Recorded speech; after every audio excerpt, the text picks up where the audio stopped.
Give me a moment.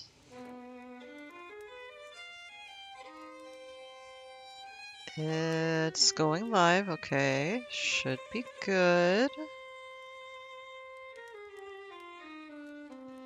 Very good, okay, okay. Alright. How do I... Oh, geez, it says it's doing metaphor for... hold on.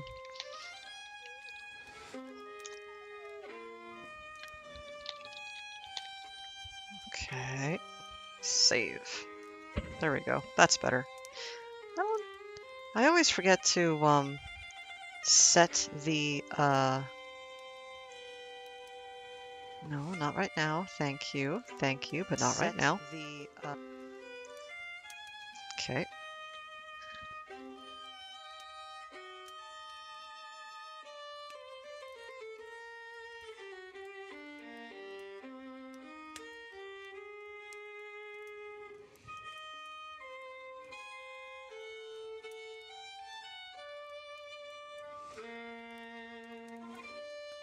Oh, hey, Mackie. Hello. I have not... Have I played this with a controller before? I honestly don't recall. Let's go to the settings real fast.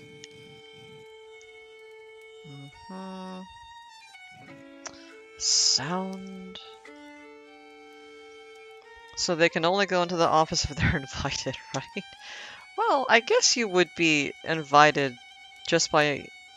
Because you're seeing a therapist, right? So do you need to have, like, explicit yes, you can come in permission if you're expected to be at your therapist's office? I don't know. Let's see. This is the DLC, which I haven't tried yet. So yes, hello, welcome. This is Vampire Therapy. This is, a game they actually had like a legit therapist to consult on. Because it kind of serves as like a little introduction to, like actual therapeutic techniques. And they were like, hey, why don't we present these ideas through vampires whose lives are, by their nature, dramatic and oversized, etc. And I love it. It's a weird, quirky little indie game. Let's see.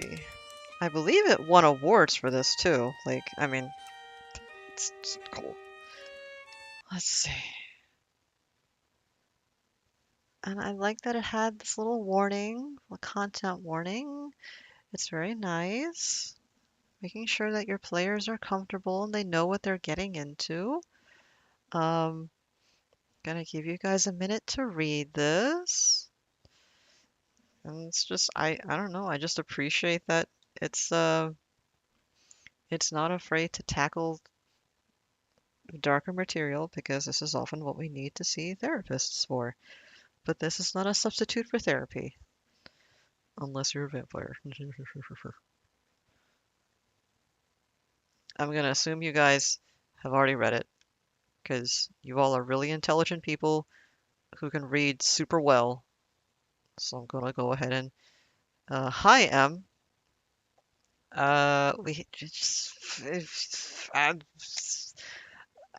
hi, this is Vampire Therapy.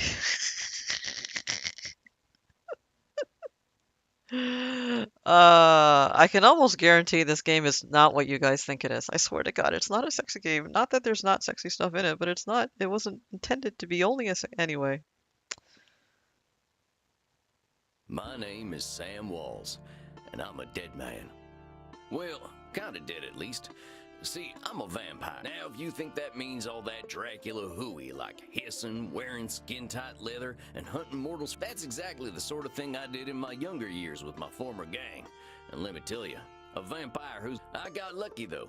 I met some kind mortals There's who a saw bug. beyond my fangs. I'm Taught not me my hitting skip. letters and showed me how my... After they passed on, I roamed America's majestic wilderness for nigh on 90 years, figuring out myself and what it means to be a... What I realized was, it ain't fangs that make us monsters. It's the self-defeating... Anywho, as the world started getting smaller, my old vampire gang tracked me down. Them being my kin, I wanted to help them see the world like I did. But I got hooked up with this newfangled internet thing and found a vampire who's helping my kin find their way. Yeah, Felt it's... he invited me to come out to Europe to learn from him. I figure someone older than time. I'm going on a trip, I guess. You This definitely feels like just my have to read it. opportunity to do some good in the world. I've been lucky. Vampires ain't monsters. Or at least, they don't have to be. And come hell or high water, I'm gonna prove it to them. So this is a known bug where the audio it gets cut off because I don't know why, honestly. This is not persistent throughout the rest of the game, so it's not going to be a thing after this. Well, I think this is the address. Number 27, Clean Flitter Mouse Streeb. I actually forgot about that, and I'm sorry I didn't warn you ahead of time about that intro. But yeah, basically, he's a vampire.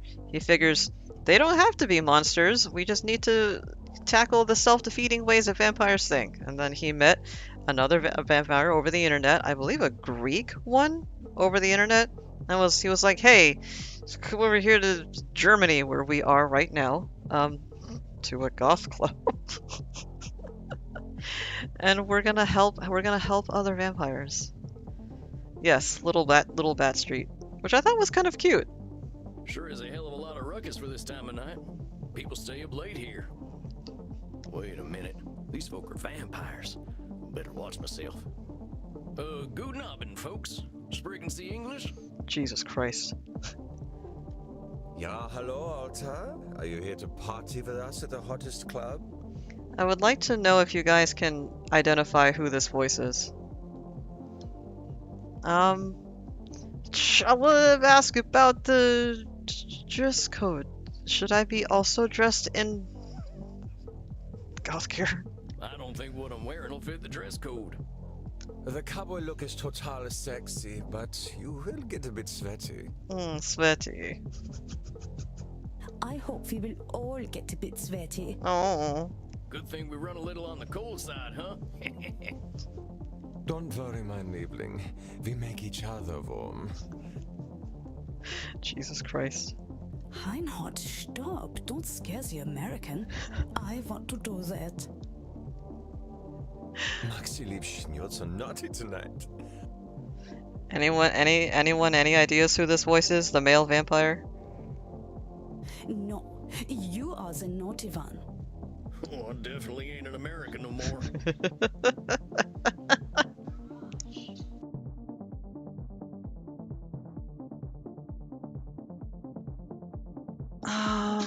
I'm gonna ask about... Yes, it is Matthew Mercer. I can cut loose. What kind of party is this? The kind where we dance all night and get sexy. Oh, here are them kind of vampires. Ach so, there are better things to suck than blood, oder? I kind of forgot about this intro for a while because it's been a while since I've played this. Good lord. Also, if it's too quiet, let me know and I can turn it up. Although we have to get past the bouncer first. If we do not, I'm thinking our night is ruined. Oh, wait a sec. There's something about what she just said. I can feel it. It reminds me of one of my revelations about the funny patterns in the way we vampires think. Well, let's see. One type of thinking I noticed I called hot branding. That's when we brand ourselves with names we can't get rid of. The therapy begins. There's high noon mind. That's when we treat a situation like it's a do or die showdown. And there's saloon thinking. That's when we act either helpless or invincible, like we've just drunk a pint of moonshine. I can always check my journal if I need examples. I kept all my notes about the funny ways we vampires think in there. Is that meant to be a square button?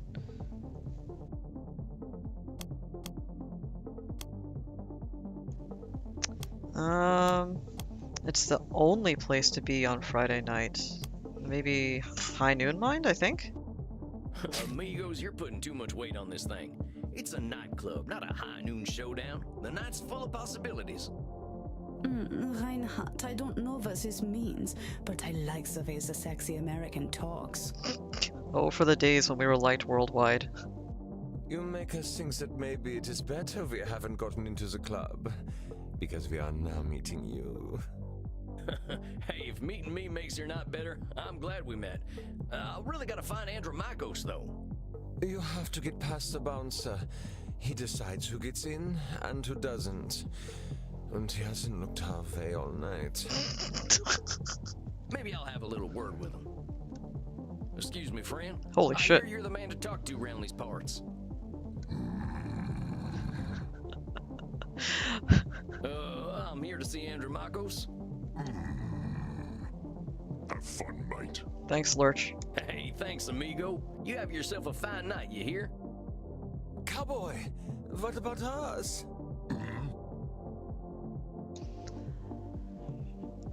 Sure, let's bring them joy. Why not? I like them, they're funny. Yeah, sure, they're friends of mine. Yeah, Have fun, mate. thanks. Well, come on, you two. We ain't got all night. Yeah. Dang, awful loud in here. Maybe I don't want to turn the volume up, actually. Come on, my liver, dance with us! Well, you kids have fun. I'll catch up with you later. Tarnation, I'd rather hear a gopher giving birth than this. Also, we will be seeing them later, don't worry. Don't worry. I better talk to whoever's slinging drinks in this here saloon. They ought to know where Andromachos is. But pardon me, ma'am. Well, well, look at you. We get a lot of 80s fashion in here, but not usually the 1880s. What can I get you, cowboy? The special's Red Bull and vodka. You down? That sounds horrible? I don't know, I'm not a good judge. I never drink Red Bull. Oh my god, okay, that's pretty good. I'm actually looking for the owner. He around tonight? Might be. What do you say your name was?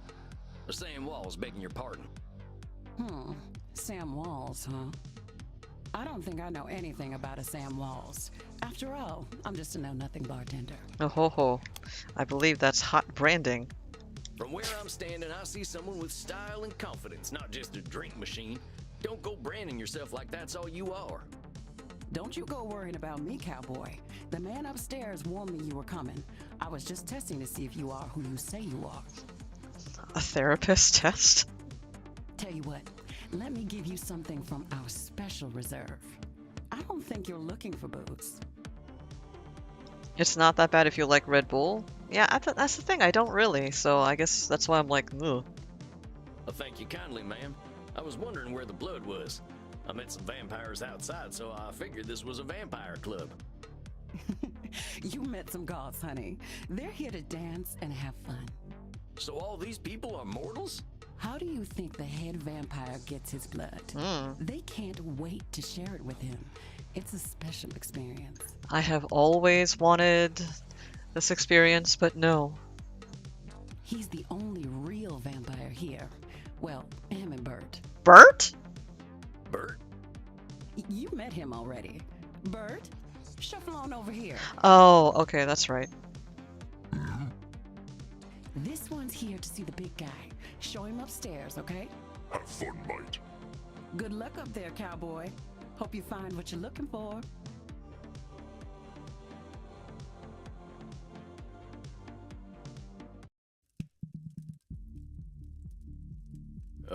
Howdy. It's Sam Walls to see you, sir. The guy who's been sending you all them V-mails. Emails. Yes, I know who you are, Samuel Walls. You have come here because you believe you can help our kin. The question is, are you first able to help yourself? I mean, can you give therapy to yourself? I don't believe you can. I can help myself. I've been fixing myself for more than a century now. I don't think I need help. I should have picked the other one. Then you must prepare to learn a most difficult lesson. Teach me. We all need help, Samuel. I am pleased that you have come to receive mine. Dang, you scared the heck out of me. I felt a rather different emotion, Sam, but that's okay. You must allow an ancient vampire his games. He will play them regardless. Please, sit down. Yeah, I really like his voice. I have my headphones on, obviously, so I'm just getting them both ears. You know. What an absolute pleasure it is to meet you at last. I found your messages most intriguing. Afraid there ain't much here in the way of intrigue.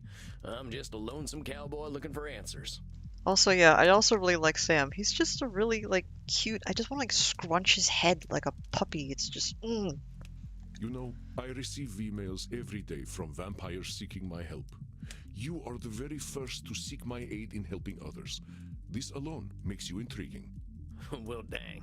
I think you're gonna be sorely disappointed when you get to talking to me. I'm just honored you're giving me the time of night.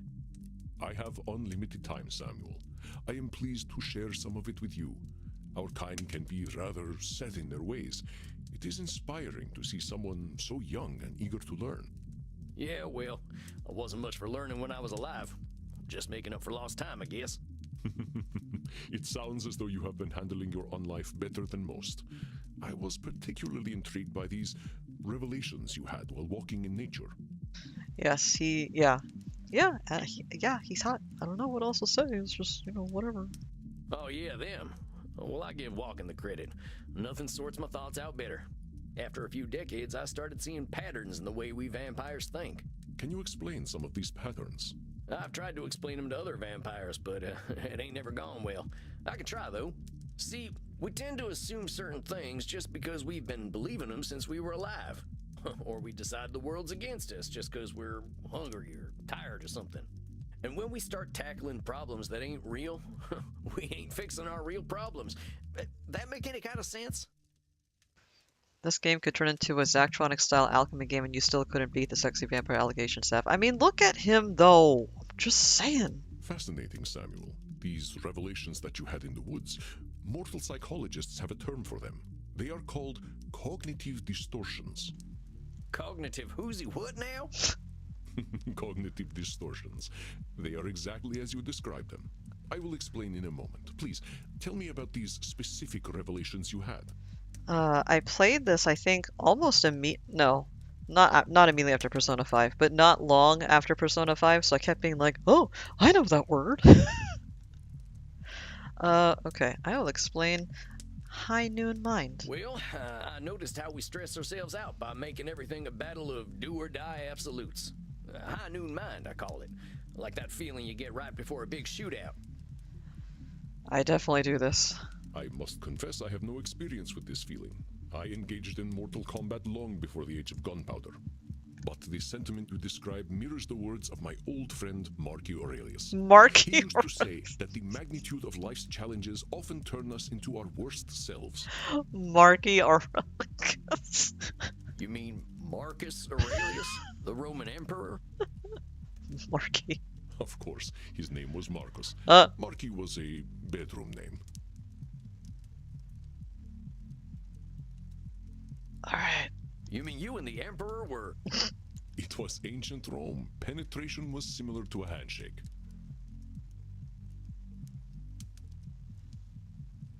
Alright, I haven't played this game for a while, so I kind of forgot about this conversation completely, so I'm just as surprised as anyone else is.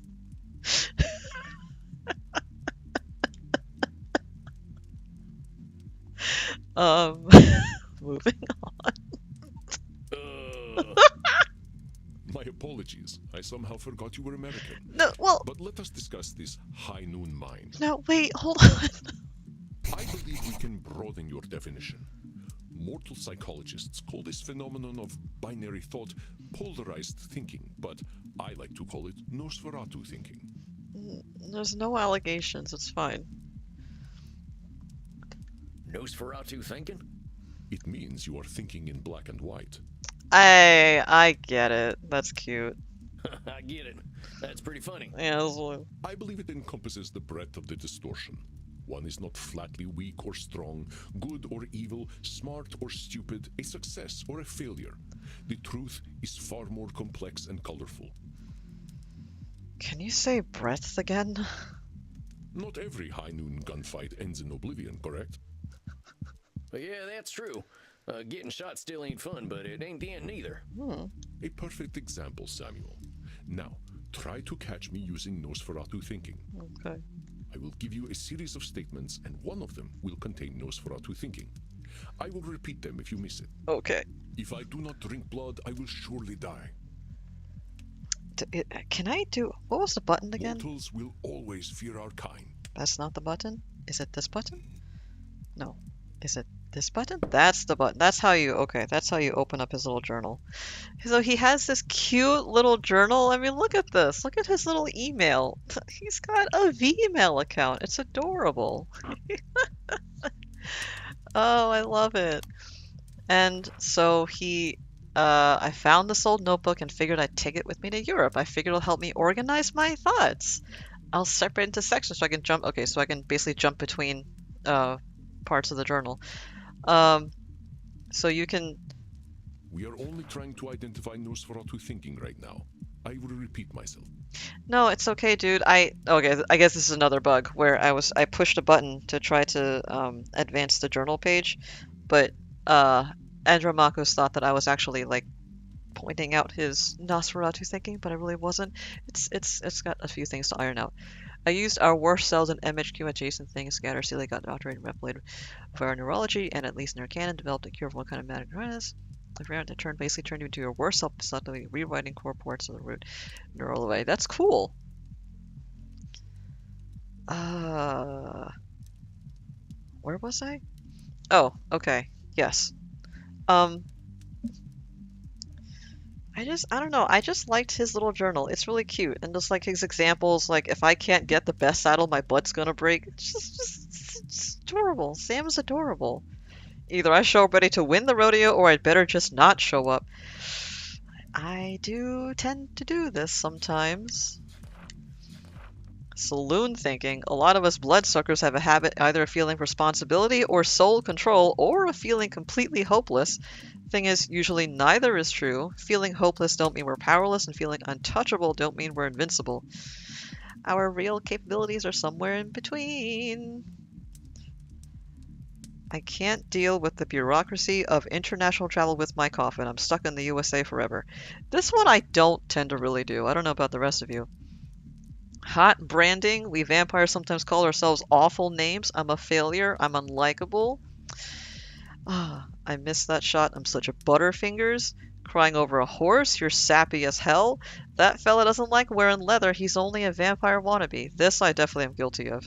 There were quite a few moments in this game where I was kind of like, ow, it got me. We don't really have client notes yet. We will later on in the game.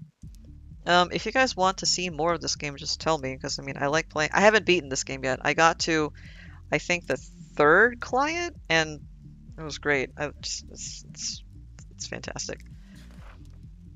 Oh, he keeps a journal. I forgot. What? It's been about a week since I boarded the Monster of the Seas cruise ship, and I gotta say, I feel finer than frog hair. People here are eating and screwing like there's no tomorrow on account of the fact that we're in the middle of the ocean. What? I drank from more necks in the last week than I can count. Oh my god. Landed in Rotterdam the other day, in Amsterdam, arranging transportation for my coffin, did some vampire sightseeing. This place has been accepting of heathens like us for a long time. I went to a vampire coffee shop. They funnel in the stoners from upstairs to a secret club. Gives me the munchies something fierce. I could go for some blood chips. Is that when you dry out blood and you let it get all crusty?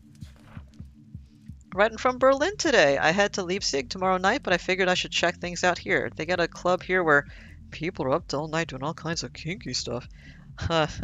I'm pushing a quarter of a millennium in years, but these folk give me some lessons and did. Sam.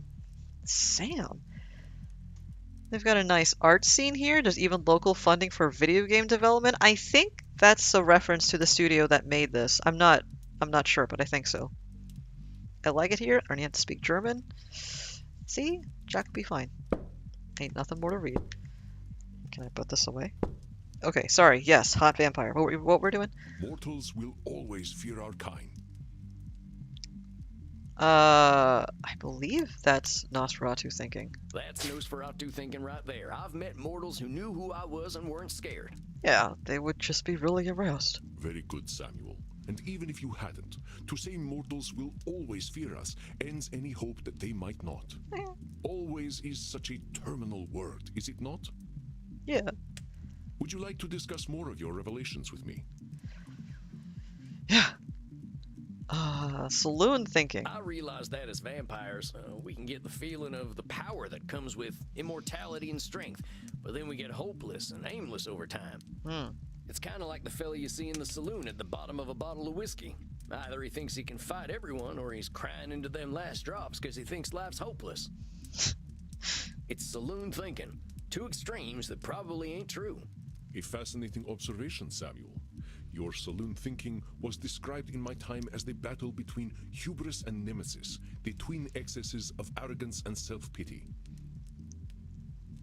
Can you say hubris again? Oh man, it make me wish I'd gotten some schooling. Maybe I would have figured this stuff out earlier. You live forever, my friend. There is no rush. What you have identified is a phenomenon where individuals perceive either an illusion of control or a lack of control. Mortal psychologists call this phenomenon you have described a control fallacy.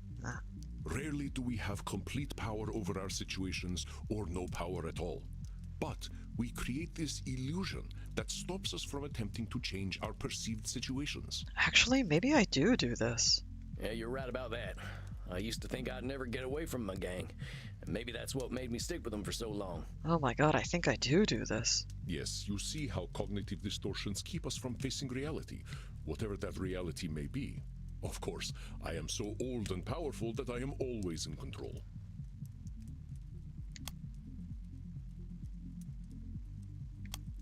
Oh, you're testing me, ain't you? That's a control fallacy right there. Well done, Samuel. I am indeed very powerful, but the cosmos holds no awareness of Andromachos. Can you say your name again?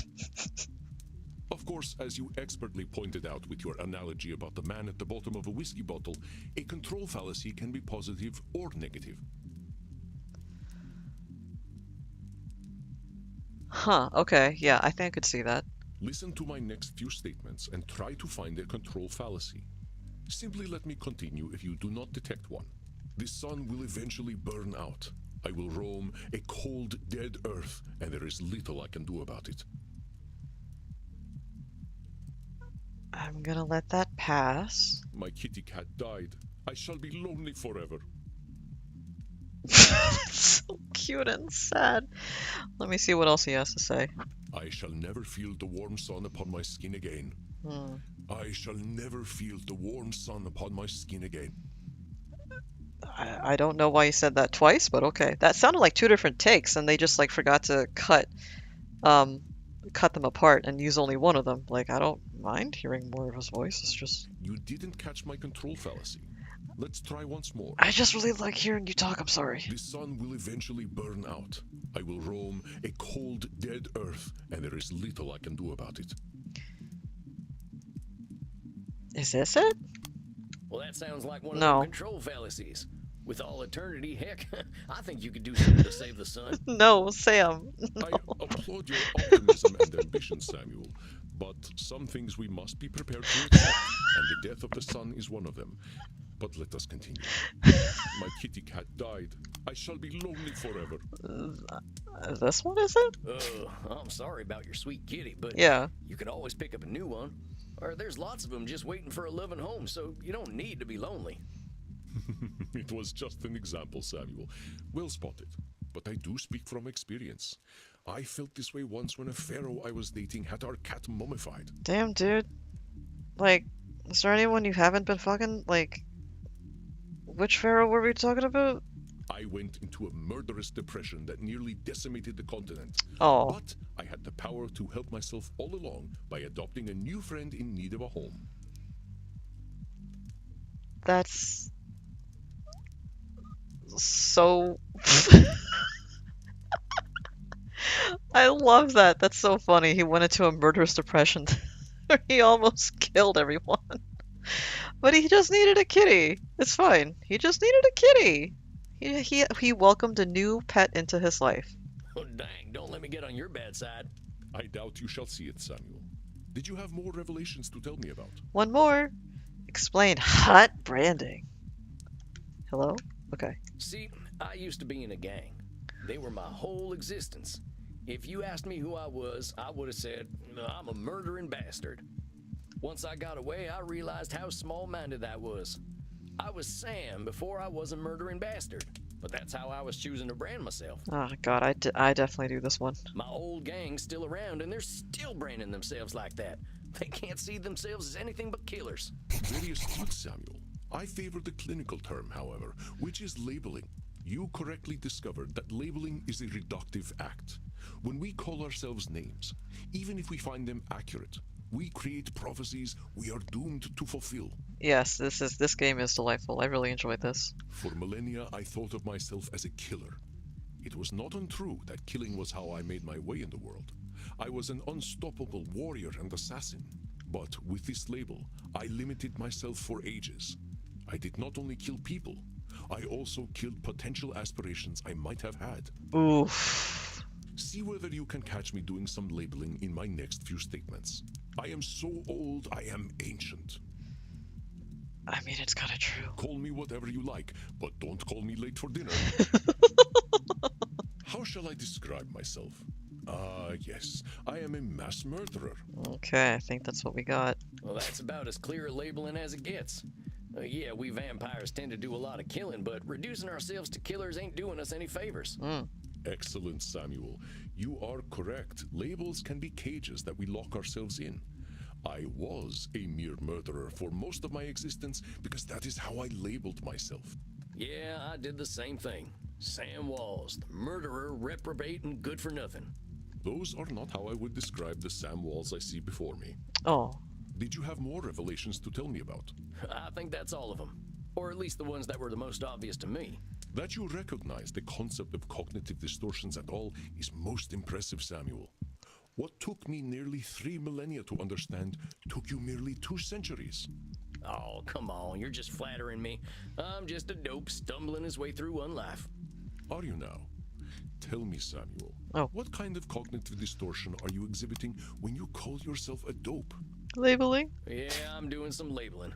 I gotta watch myself, huh? As long as we retain any humanity, we will have cognitive distortions. What we are aiming for is not to become perfect beings, but to understand and accept ourselves. As long as we can recognize cognitive distortions, we can address our real challenges. One cannot drink blood from a straw man, after all. Oh, I ain't never heard that one before, but I like it. If it helps solidify the concept in your mind, then I am well satisfied.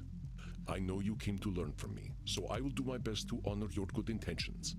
Let us ensure that you understand the concepts of labeling, control fallacies, and Nosferatu thinking. okay. I will give you a series of statements, and each one will contain a cognitive distortion for you to identify. I will begin. Okay. If I invite over my vampire friends, I know I'm going to have to deal with guano all over the place when they turn into bats at the end of the night.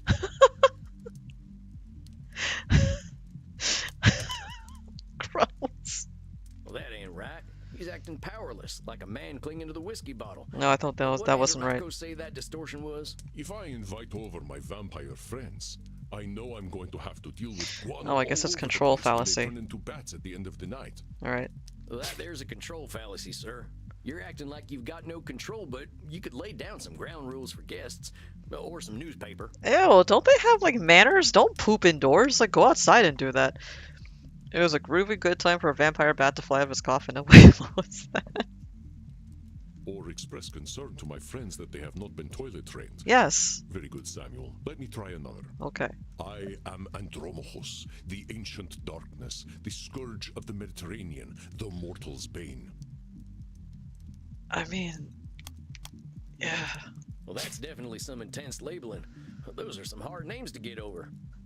You are not wrong. Those names followed me for millennia. It was most stifling. Let me try another then. For fear Simon Belmont is here. If my club's revenues do not significantly increase, I will end up living on the street. Okay. Yes? That there's got to be Nosferatu thinking. There's a huge space between making a ton of profit and living on the street. I definitely am guilty of that one. Indeed, you are correct. I run my club at a considerable loss, but 3,000 years of banking interest means that money is not really an object to me anyway. Must be nice? Are you familiar with that song, Zeph? No, I guess not. Samuel, now I am not only intrigued by you, but also impressed. I would very much like to teach you my ways, but I must demand something of you first. Yeah, what is it? Anything. I'm here to learn. Anything. You must receive therapy yourself. Oh. I will not have you seeing clients without a commitment to your own mental health. Oh, okay. Oh, now, hold on just a minute. I don't know that I need therapy. I'm feeling pretty good about myself these days. Sam. Samuel, we all need therapy to live in this world. You have been speaking in cognitive distortions since the moment you walked into my office. It's a star bomb piece? Okay. I have. I didn't even notice. They are most insidious, but I am here to help you identify and challenge them. You have walked alone for too long, Samuel. Allow me to share my experience with you. Okay. Well, all right, if you say so. I appreciate your taking the time to work on this, old cowpoke. We have all the time in the world, Samuel. But for now, you must be eager for something fresh. Please, dance, drink your fill. We will begin tomorrow. Okay, then. Well, sir, it's been an honor. You don't have to call me sir, you know.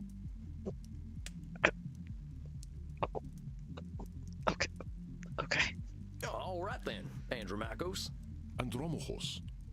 Andromachos. Sam. Just call me Andy. Cute? All right, Andy. I'll see you tomorrow, then. He's just a simple American.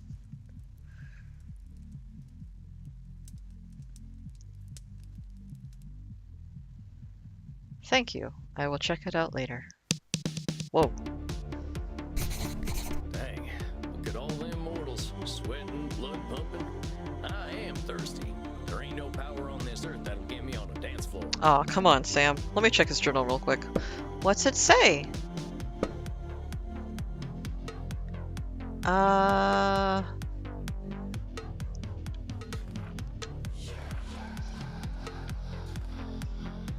Let's see. It must have been in his journal, maybe? No? Maybe it was just, I guess, updating his little, the cognitive distortions. We all make them. The types are not weapons to beat ourselves up with, they're just ways to categorize our thoughts. We can exhibit more than one at the same time, and some distortions are even subcategories of other distortions. Oof.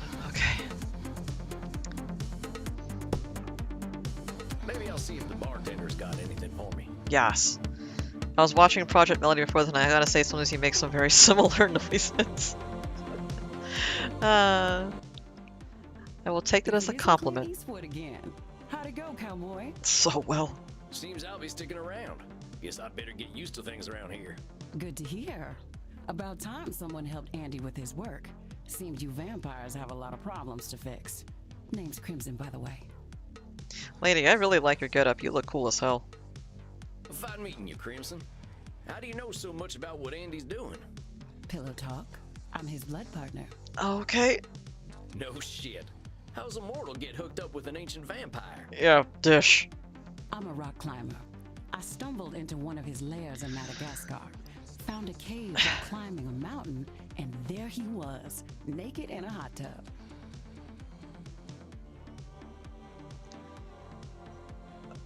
Okay. Dang. Must have been a sight. You ain't kidding, cowboy. Didn't expect a luxury apartment with a gorgeous naked vampire inside of a mountain. I have to go to Madagascar, excuse me. We hit it off, and he asked me to come back here with him. I like an adventure, so I said, what the hell? I'll date the gorgeous Dracula. How could you possibly say no to that offer? Jesus Christ. Like, if you don't say yes, that's fucking crazy. But what are you doing talking to me, cowboy? The blood's running hot on the dance floor, and these kids don't mind a little biting.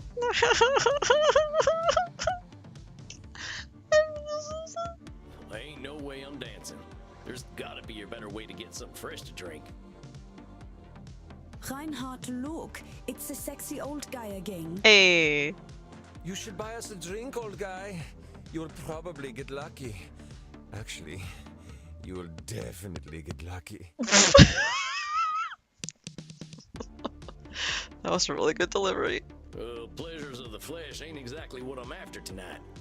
That's because you haven't experienced these pleasures with us yet.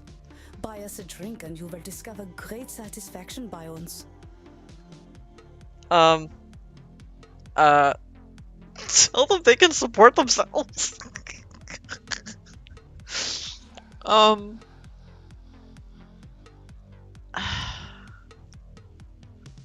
don't know.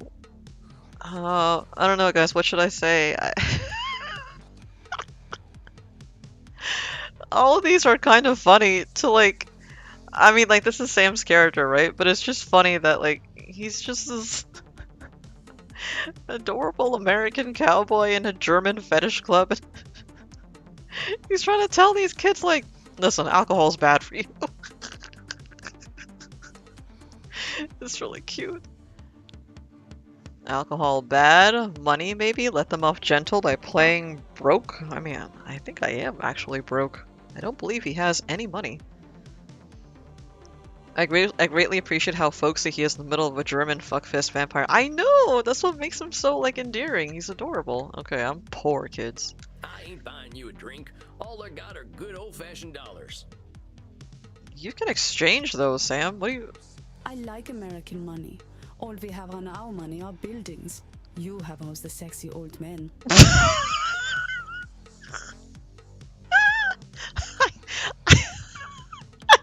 I don't know if I would describe them like that.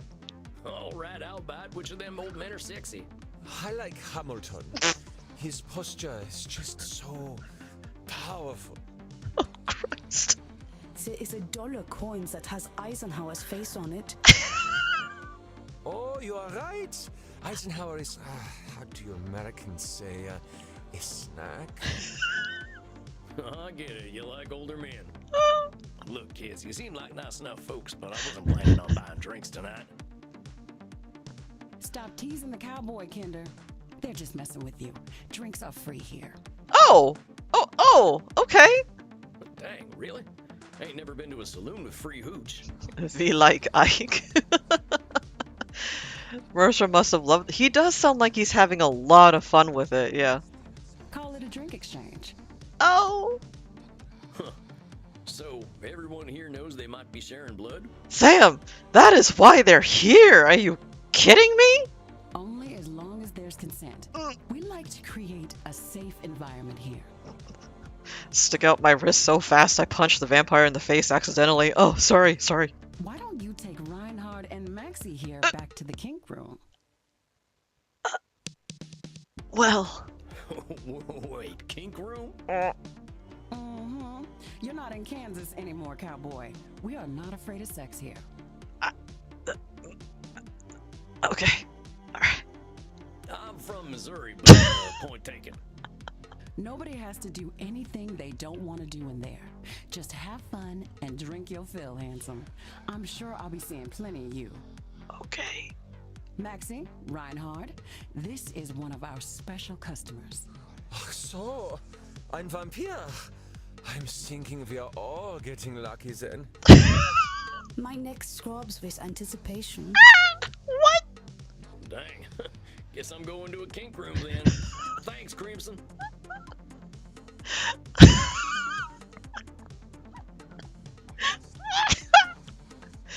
Ooh. The goth leather and studs has continued my latest ruminations about expression that started with admiring Bunless fantastic low poly model. It's a fantastic character design. I really do like it a lot. It's very cool. Honestly, the only thing stopping me from dressing like this is 1, I would overheat so easy. 2, a lot of it is pleather and polyester and I just care about the environment. 3, it's kind of expensive. And 4, do I have a 4th reason? No, I think that's it. That escalated I quickly? knew a man God, yeah, I who know. wore this much leather couldn't be boring. Yeah, well, you got me pegged. Is that what we are doing now? Give me the document and I will sign myself up for it. Maxie. I really ain't in Missouri no more. Look, I'm more into biting. Oh, your teeth look perfect. Are you going to bite me with those? That's the plan. Who's going first? Alright. Oh, me. Well, step right on up. Remember, Sammy boy, just stick the tips of them fangs into the blue veins and we'll all have a nice time. Oh, right, I have to aim. I didn't really understand this minigame, honestly. Like, I just couldn't, it's not really clear to me exactly how I'm supposed to get those fangs into the blue veins, which are slightly too far apart for me to get both. So, I'm gonna try. I think this is fine. Oh, das hat sich gut angefühlt. I don't know what that means, but I can find out. Hold on. I'm assuming he's saying that feels really good.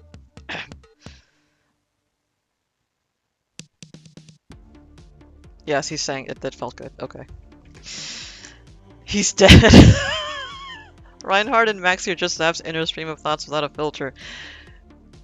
No. Yes. Oh, that's a good thing. Is it my turn yet? Well, sure thing. Come on over. Bite blue veins. Okay.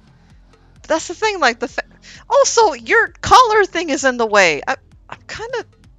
Oh, Reinhard. The hot old vampire wore me out. Me too, Maxie. I feel as though I have set up a mail server. Alright. Reinhard, mein Sucke Fledermaus. Ich bin so müde, sexy zu sein. I don't know what most of that means. I believe she called him... A Fledermaus is bat. Zuka, I believe, is... Does that mean sucker? I don't know. Snap my choker challenge, but do it from the outside. I mean, it's difficult to set up a mail server, so I get it. I will get us a taxi cab, Liebchen. Und du, cowboy? Next time we will talk about that thing you mentioned earlier. Oh. Oh, yeah, sure thing, fella. Maybe I can tell you some Eisenhower stories. Oh, that'd make them so happy. Now that I've had something to drink, I should probably get to my coffin. Samuel, wait a moment. I see you got your fill. Are you heading out? You were watching? Yeah, I figure I could use some shut-eye. I locked up my coffin over at the storage center. Storage center. Please, you can use my guest coffin. I insist. You must be well rested for the challenges ahead. Guess I got a big night tomorrow, huh? I should get a good day's sleep. Wonderful. Please, follow me. I really, really like the coffin.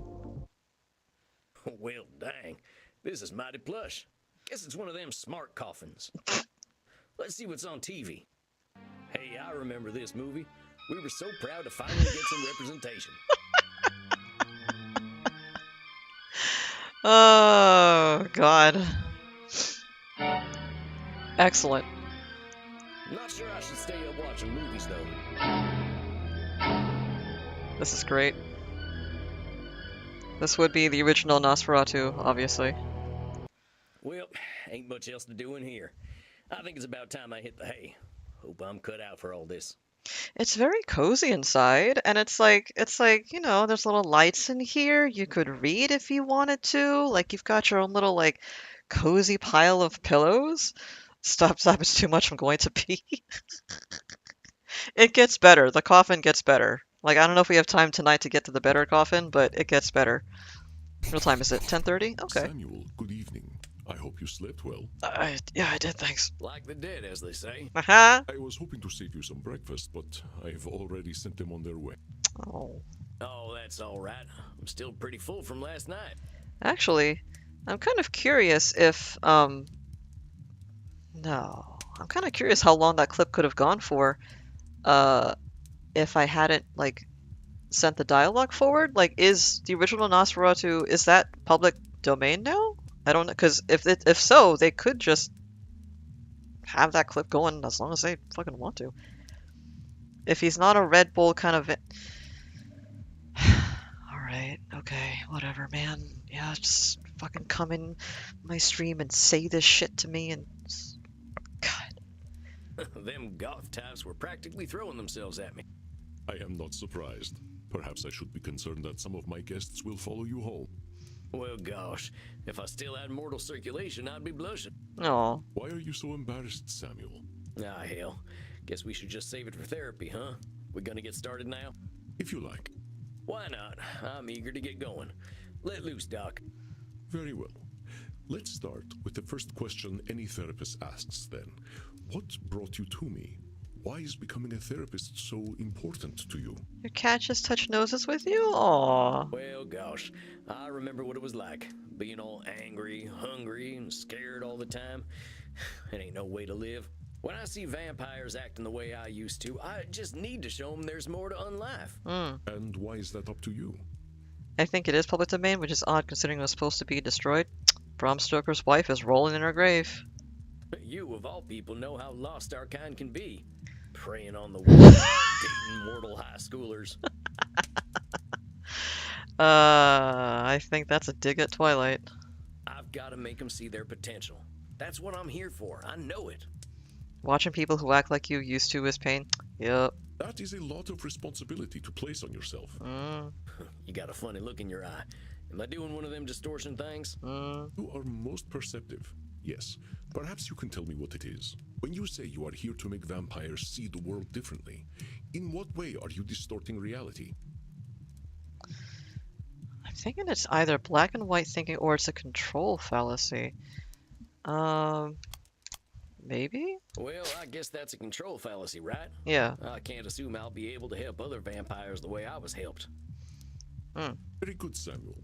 Control fallacies are hard to avoid when one feels strongly about something. Yeah, they are. Your fate is not to transform every vampire you ever meet, even those who are your clients. Okay.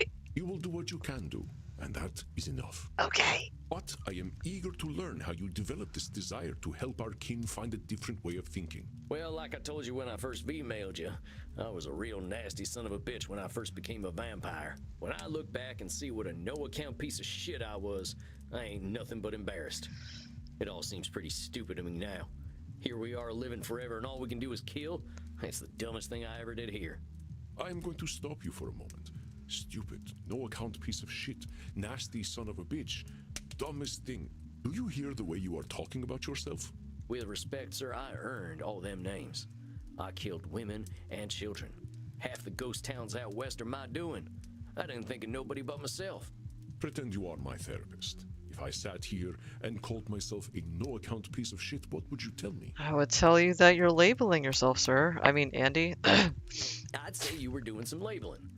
And I guess I'd tell you to look at yourself a little more kindly. I need an Andromachos in my life to... Yeah, I know, right? Jeez, he's so good. Extend the same compassion to yourself then, Samuel. How are you to move on from being a nasty son of a bitch if you are labeling yourself? It's hard, though. If you wish to be a guide to other vampires, you must start with compassion for them and for yourself. So, now that you've gotten all that horrible name-calling out of the way, please tell me, how did you find your sense of purpose? Can you say purpose again, please? Well, I was on the run, you see. The Wild West was ending and the Pinkertons were starting to get the better of my gang. Oh my god. I forgot about this. The Pinkertons. I went into hiding and found a strange group of folks out in the country. They knew I was an outlaw right away, but they didn't judge me for it. They didn't even care that I was a vampire. They welcomed me like a friend, even shared their blood with me. I'm having a little bit of trouble with the idea that you shouldn't label yourself a little for eating a bunch of kids. Yeah, I admit this too. But also that's kind of like the fun of it being like, you know, it's vampires instead of like real people. And see, I just stolen a flat Match the Gathering card back. They taught me how to appreciate the beauty of the night, and I started seeing things I'd never noticed before.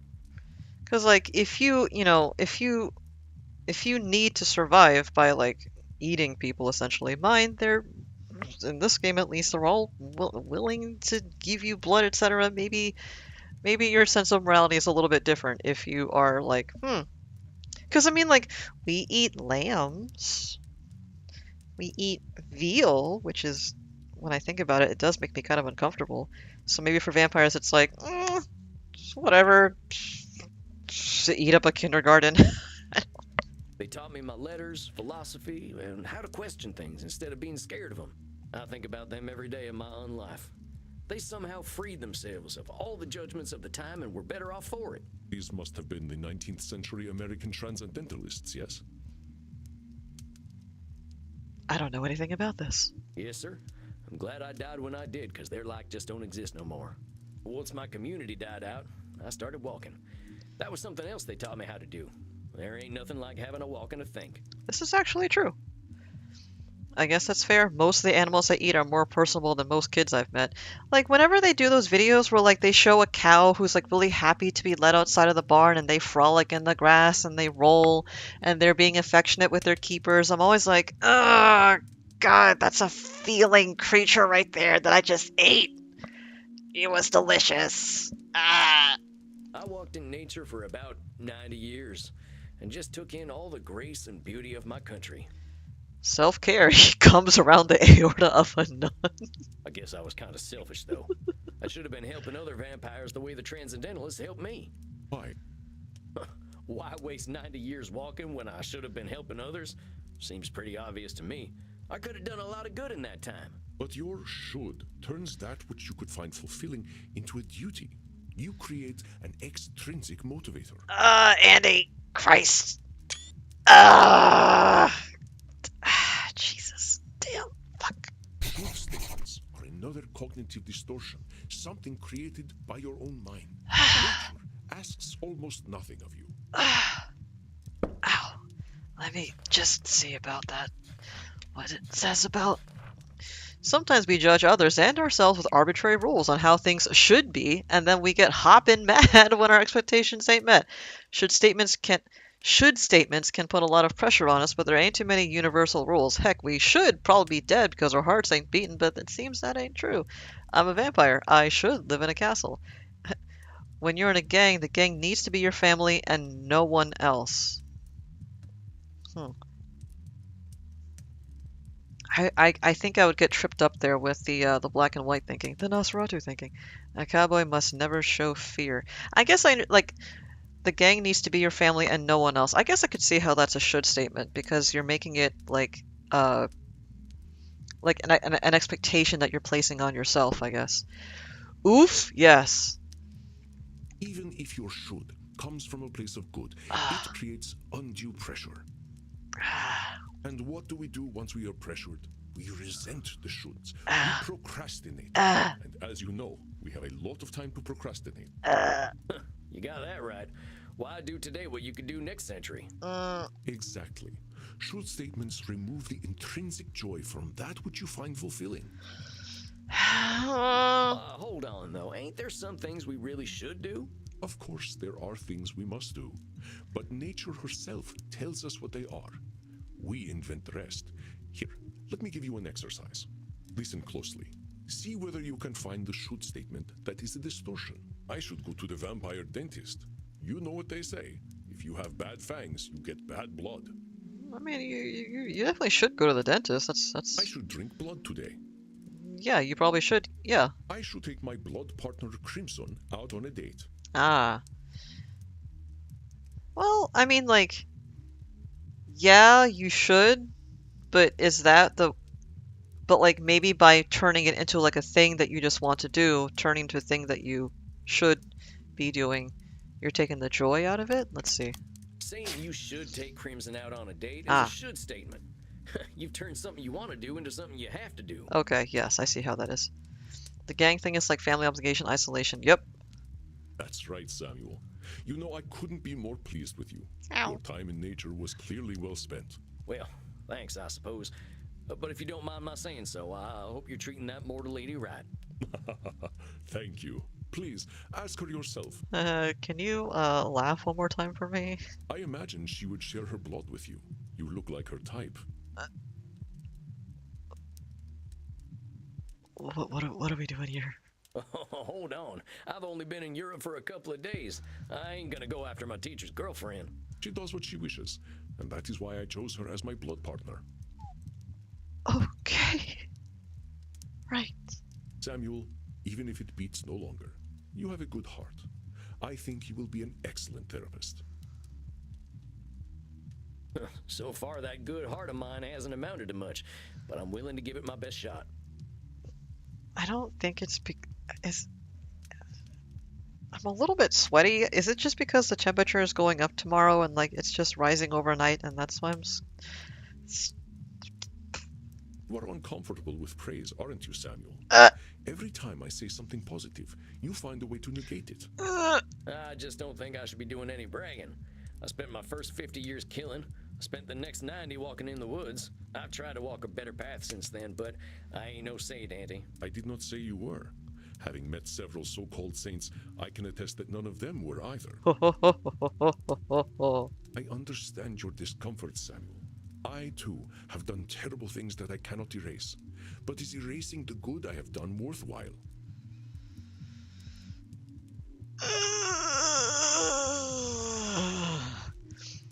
All the psych talk makes me want a Persona 5 dynamic entry into this. Ryuji spends the entire arc completely unaware they're vampires and learns it in the last 5 seconds with a mountain echoing for real as the screen turns black. I think he is offering us an open feeding situation. You're sweaty because you're thinking about Vampire 3 ways. I'm not! Jesus Christ, don't come for me like this, Andy. There will be several times in this game where you will feel like that, so it won't be the last. Well, I guess when you put it like that, it sounds kind of silly. It's another cognitive distortion, one that mortal psychologists call disqualifying the positive. I understand that the actions of your past are difficult to bear, but what we are here to do is accept reality, with both its positive and negative aspects. I am not saying that you should disqualify your negative actions, but merely note when you disqualify the positive ones. Okay, so accepting the reality of the negative stuff, but also don't try to cancel out the good stuff. Okay, alright. Okay. Let us try an exercise. Okay. See whether you can challenge me when I disqualify my positive deeds. Okay. I am Andromachos, one of the most powerful vampires alive. Before I became the vampire I am now, I did exceptionally terrible things. No, I think that's a factual statement. He's not really disqualifying anything. I have defiled the innocent. I have killed countless people. I think that's also a factual statement. The good I now do Ah. pales in comparison to the evil I have done. There we go. That's the one. You're literally disqualifying the positive by comparing it to the evil stuff you done. Well done, Samuel. I believe the recognition of this distortion will serve you well when you start to see clients tomorrow. Can you imagine, like, fucking real-world Dracula going to therapy and, like, his therapist is trying to tell him, like, hey, yeah, you did stick a lot of people on poles and you nailed hats to heads and you did slice open that one woman from navel to neck when she claimed she was pregnant with your child, but, like, hey, you're don't forget to, you know, that doesn't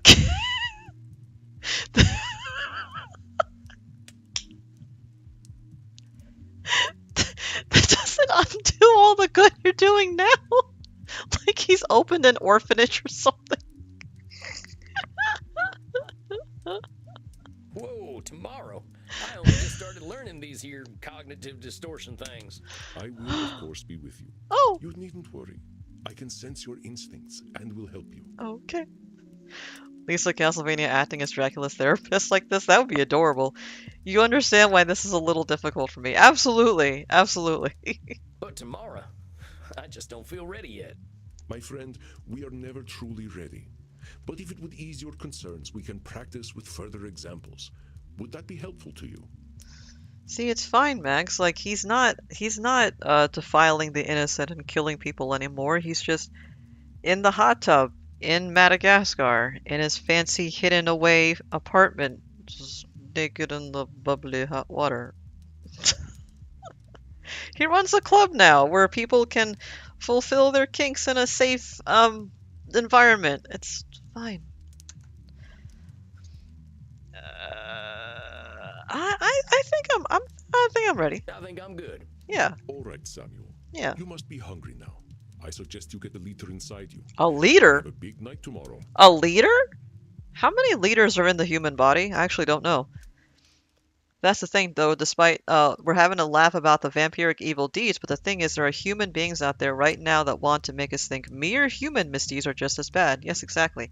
And I think that's part of the fun of this, is that we're not framing, like, really relatable, like, human things. It's kind of giving us a little bit of distance by making it ridiculous and about vampires, which kind of makes it, like, easier in a way to, like, think about these cognitive distortions and how they can be applied, because the examples we're using are so outsized in nature, they're so extreme, and I kind of like that.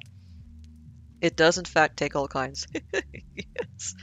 I want to say it's like 4, 6 to 8, or 8. Google says 5, but Google says it with AI. I'm finding 4 to 5. Okay, I guess I could give up a liter. Whatever. How much is a liter? Just get enough to drink, Samuel. Okay. We will not be able to work if you are hungry or tired. All right. Now, please excuse me. I do have a date with Crimson tonight. Oh, I suspect I shall not return until nearly morning.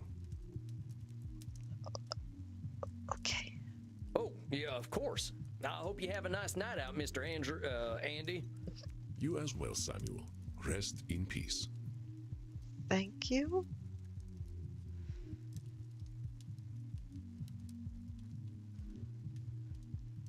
Drink a quint of a short Korean. Thanks. Ah, Samuel, glad to see you are awake. Your first client is on his way. Oh, it's tomorrow evening already. Okay. What, already? Look, Mr. Andy, sir, are you sure I'm ready for this? These are people's brains I'm messing with. Fear not, my friend.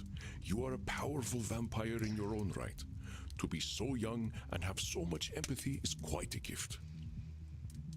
I should do this with Vasily. All you need to do is listen, and I know the truth will reveal itself to you. Shucks, wish I had your confidence.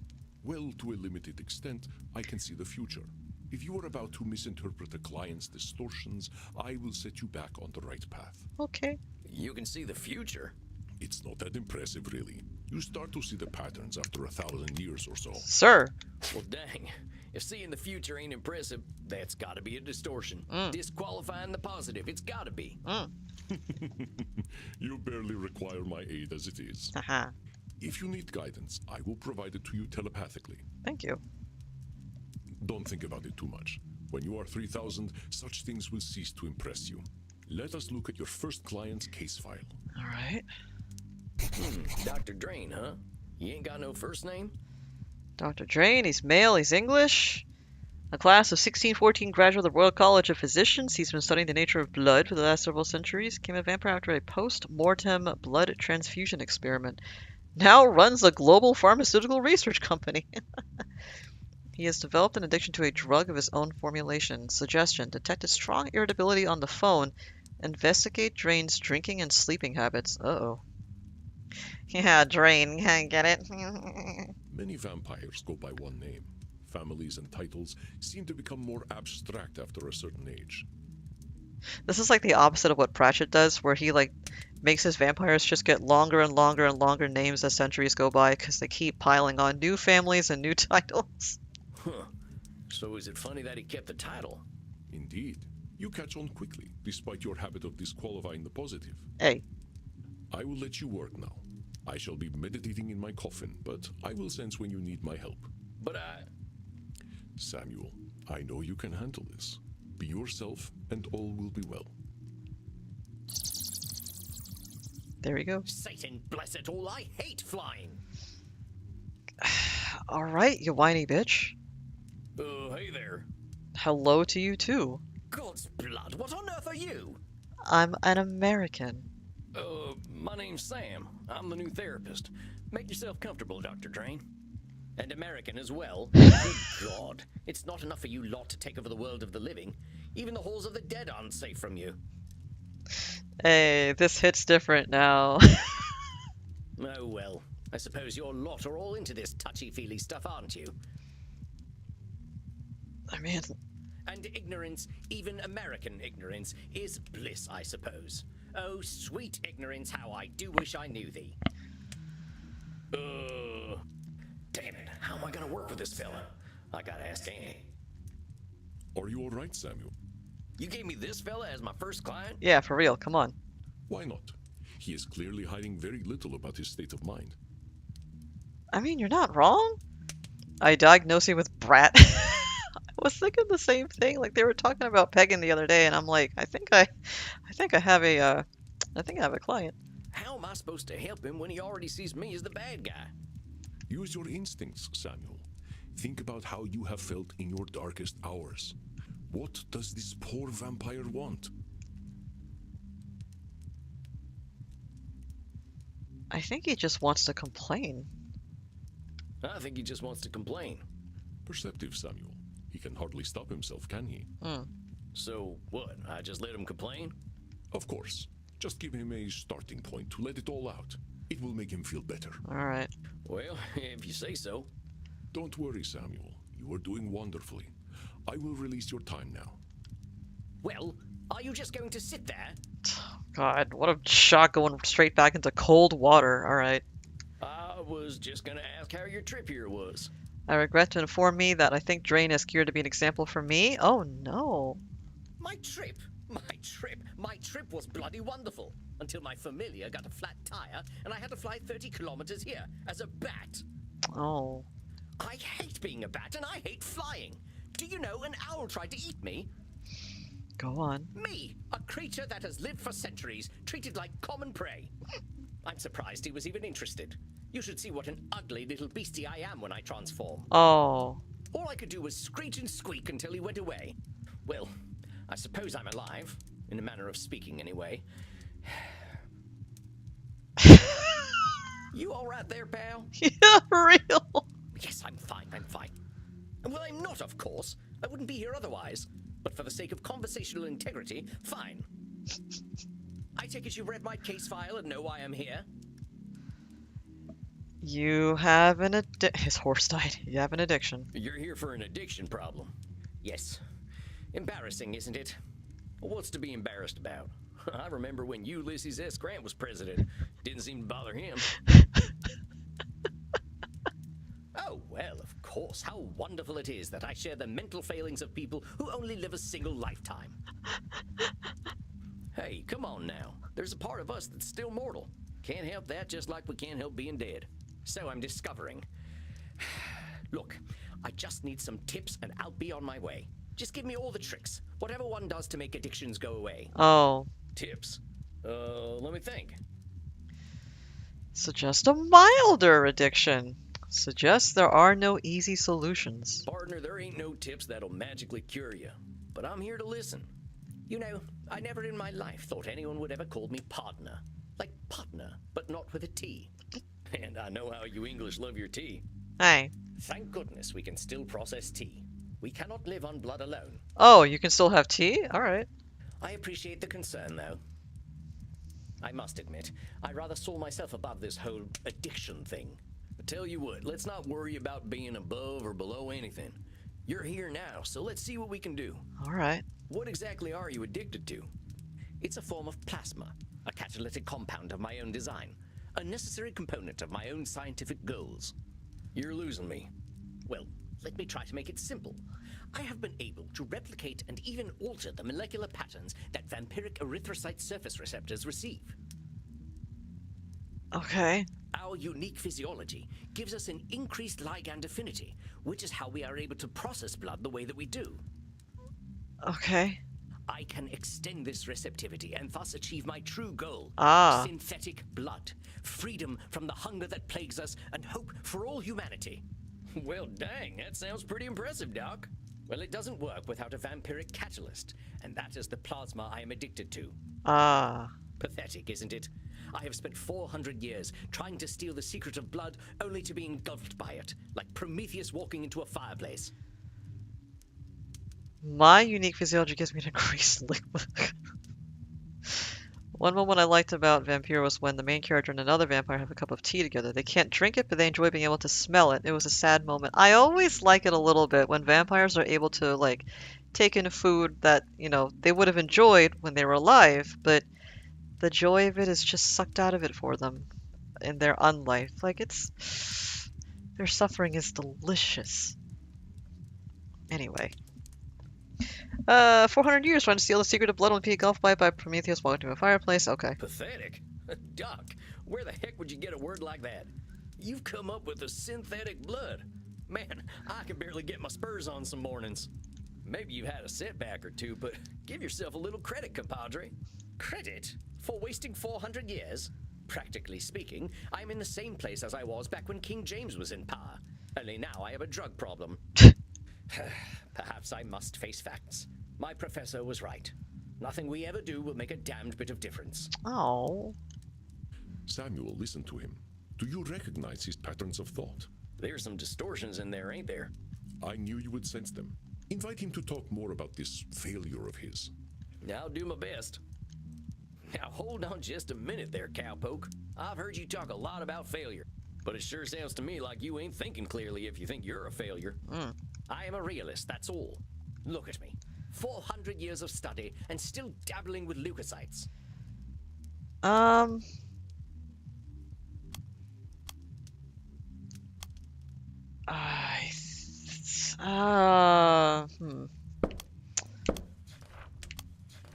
Wait. Oh, nope, nope. Oh, there's been some new journal entries. That's cute. Went for a walk, nice walk exploring Leipzig. There's a music school here and the kids are always performing stuff. I tried asking for Oh Susanna, but kids today don't appreciate good music. Dang kids with their CD-ROM music, the wax cylinder was fine. I am surely the oldest, most well-studied doctor in the world. I should have achieved more than this. Oh, whoops, I forgot. Well, it's all my fault, really. I cannot seem to motivate my scientists to reach the necessary level of dedication. It's always shocking to me how little urgency mortals have around death. I didn't push. Now that I'm addicted to my own drug, I have joined the ranks of mortal celebrities in my utter irrelevance. Labeling? Come on, Sam. There's some distortions in that whole speech you missed, you dang fool. No, I just didn't push the button. Is it? Tarnation. Now I'm labeling. Hey, cowpoke, you mind repeating all that stuff you just said? I most certainly do mind, but very well. Sorry, I pushed the button. I didn't mean to push the button. Sorry. Look at me. 400 years of study and still dabbling with leukocytes. Maybe. I'm saying I am surely the oldest, most well-studied doctor in the world. I should. Well, it's all my fault, really. How come I it's cannot not? seem to motivate my scientists to reach the necessary level of dedication. It's always shocking to me how little urgency mortals have around death. Hello? Now that I'm addicted to my own drug, I have joined the ranks of mortal celebrities in my utter irrelevance. Hello? Come on, Sam. There's some distortions in that. I'm pushing the buttons. Oh, tarnation! Now hey, cowpoke, you might. I most certainly do. Look at me. 400 years of study and still dabbling with leukocytes. Can you? Hello? I'm saying no. I am surely the oldest, most well-studied doctor in the world. I should have achieved more than this. Well, it's all my fault, really. I cannot seem to motivate my scientists to reach the necessary level of dedication. Is this a bug? Now that I'm addicted to my own drug, I have joined the ranks of mortal celebrities in my Hello? utter irrelevance. Late. Now, why would you go and label yourself irrelevant? Okay, maybe it just didn't care if I picked the. I don't know. Maybe I was wrong. I just didn't know. What else do you call a man who has nothing to show after 400 years? I reckon I'd call him by his given name. Slapping a label on yourself don't do nothing but weigh you down. Come on, Sam. There's some distortions in that whole speech you missed, you dang fool. Am I running into a bug? Oh, tarnation. Hey, I most. Look at me. 400 years of study and still dabbling with leukocytes. Hello? Let me aid you, Sammy. Now it works. Dr. Friend is using belittling language. What kind of distortion does that indicate? Look at me. 400 years of study. Let me aid you, Samuel. Our Dr. Friend is using. Hold on. Look at me. 400 years of study. Disqualifying the positive? I don't know many people who would call working with leukocytes dabbling. Okay. Alright. Alright. I mean, I gotta admit, I have no earthly clue what you're talking about. So unless you made up all them science terms, I think you might be doing more than playing with a chemistry set. Perhaps. But if we consider all there is to know about blood, I know precious little. but you know something. Yes, I concede I might know something about blood. I would hope so after 400 years. There you go. You still got more knowledge about blood than most, whether it's been 4 years or 400 years, amigo. Let's get back to what you were saying, though. Yeah. I'm saying I am surely the oldest, most well-studied... Well, who said you should have achieved more? Isn't it obvious? I should have something to show for 400 years of work. And what happens if you don't? Absolutely nothing at all. Well, that's my point. That is not as encouraging as you think it is. Ain't meant to be encouraging, just showing you a little reality. Well, it's all my fault, really. I cannot seem to motivate. So it's all your fault that you haven't come up with the perfect synthetic blood. It can't be anyone else's fault. Only I have the skill, the knowledge, and the experience. Oh, sir. Pardon me for saying so, Doc, but it sounds like what you're doing is pretty dang complicated. It sounds to me like you're some kind of god if you expect control over life itself. Please. I'm a scientist, not a spiritualist. It is not control I seek, but understanding. And are you ever gonna have perfect understanding? No, of course not. I'm not a wizard. So how about not putting saving the world on one person, Doc? That is a simplification, but I take your point. As I was saying, well played, cowpoke. Perhaps I am being a little dramatic. Yes, I'm aware that in reality progress has been made, enough to get to this point. But I didn't come here to ask for a pat on the back and to be told I'm a good boy. That could be arranged. Ain't my department, but I usually do some of that stuff downstairs. Yes, we all know very well that the Continentals are more sexually liberated than we are. Sexually. But as I say, I don't want all this therapy stuff. I just want to stop using this damn drug. So what's so good about this stuff anyway? Why do you like it? I'm not certain. I don't remember what happens after I take it, but I wake up feeling, how do I put this, alive. Well, that don't sound so bad. A good nap can make me feel like a new man. I'm not talking about feeling refreshed. I mean I feel alive. As if I'm someone else. Someone who lives. I want to hold him like an angry cat. He does definitely have that kind of appeal. And I wake up and find, oh gracious me, I am not depressed. Oh, no. You mean to tell me that you're going to sleep depressed every night? Sam. Oh, nothing of the sort. Oh, okay. Well, yeah, no one does that. Oh, well, I'm glad to hear that. You are assuming that I can simply go to sleep and my global scientific enterprise will run itself. Oh my god, you don't sleep? Oh, wait just a gosh darn minute. You're telling me you don't sleep? Yes, it's not as though we can get much deader already, and I have work to do. Dude. So you're not sleeping, and you're always depressed. I think we're starting to get somewhere. Oh, don't be such a bumpkin. If you are a sapient individual, aware of the world around you, depression is the only sensible reaction. It has nothing to do with sleep. Listen. Come on now, it's a big world out there, and different things are depressing to different people.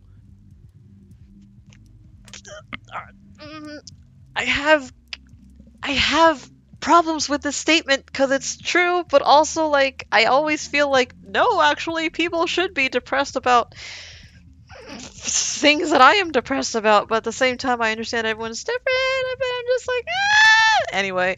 Everyone reacts to things differently. Ain't it true that a sensible person, as you call them, might even be a different degree of depressed? Yeah?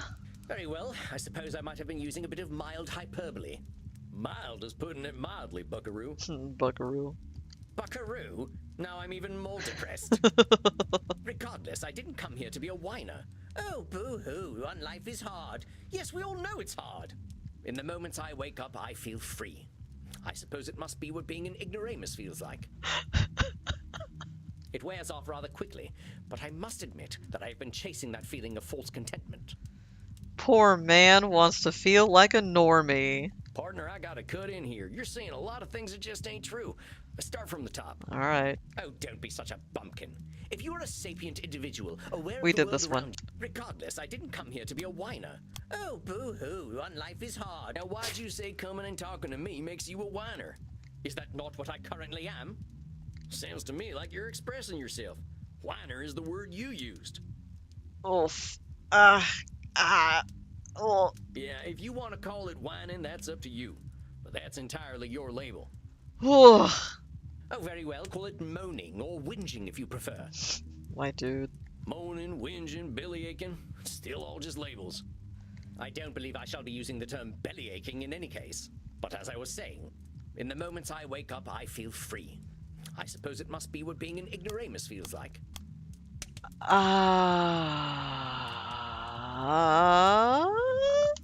Nope. So, for once in his life, he experiences a Oh, positive okay. feeling and he immediately invalidates it. Perhaps we can simply diagnose him as English. Nice. He's such a brat. I know. Just getting perceived as like a bitchy vampire. I know, right? Like, ugh. In the moments I wake up, I feel free. So you're telling me you feel good when you wake up, and then you call yourself an ignoramus? Before you even get a chance to reflect on feeling good, you're insulting yourself. That's what I like to call disqualifying the positive. I'm simply stating facts. Stating facts shouldn't impede an argument. What good is that fact doing anyone? It's about as useful as an empty holster. Lest I somehow forget that you are a cowboy. About this drug, though. Yes. Oh, very well. I suppose I might be discounting my experience. I don't know how to say this, amigo. You really don't like letting yourself be happy. Honestly, I'm failing to see the problem with taking this stuff. Seems like it's making you get the rest you need and it makes you feel good. What's the problem? Go on, keep taking that drug. First of all, I do not need to rest. And partaking of this plasma does have downsides. What kind of downsides? I do not know what happens when I partake of the substance. However, when I wake up, I feel refreshed. But I also smell of blood and sex.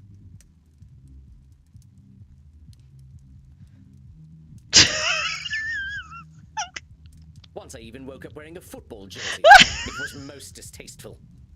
I guess you must be having some kind of good time. That is not my idea of a good time. Isn't it? I'm Dr. Drain. I am intelligent and worldly, not some ill-bred monster. I don't go gallivanting into godforsaken places to engage in depraved coitus and the consumption of dirty blood. Depraved coitus. It sounds to me like you're real good at denying yourself things. Well, I should be better at it. Oh, sir. You know, Doc, a wise old vampire recently told me something I'm about to tell you. You keep talking about the things you should be doing. You, compadre, are shoulding all over yourself. Shouldn't and farted. Oh, well, that is vivid, isn't it? I can now add incontinence to my already considerable list of faults. Oh my Christ. I'm being serious. I'm listening to you tell me I should be doing this, and I shouldn't be doing that. But who gave you all them shoulds and shouldn'ts? I don't know. It shouldn't matter, should it? I've been dead for over 400 years. It's the oldest stuff that sticks with us, amigo. We all got traumas. Heck, we're dead, man. That's traumatic no matter what. What we gotta start with is you. You've been through a lot. Don't rope yourself up so tight. Listen, we're doing good work already, I know it. He has to inebriate himself to have fun. I know. Now, let's not push too hard. I would really like you to think about where all them shoulds are coming from before we meet again. And be good to yourself, all right, partner? Don't feel like you gotta go cold turkey on that plasma stuff.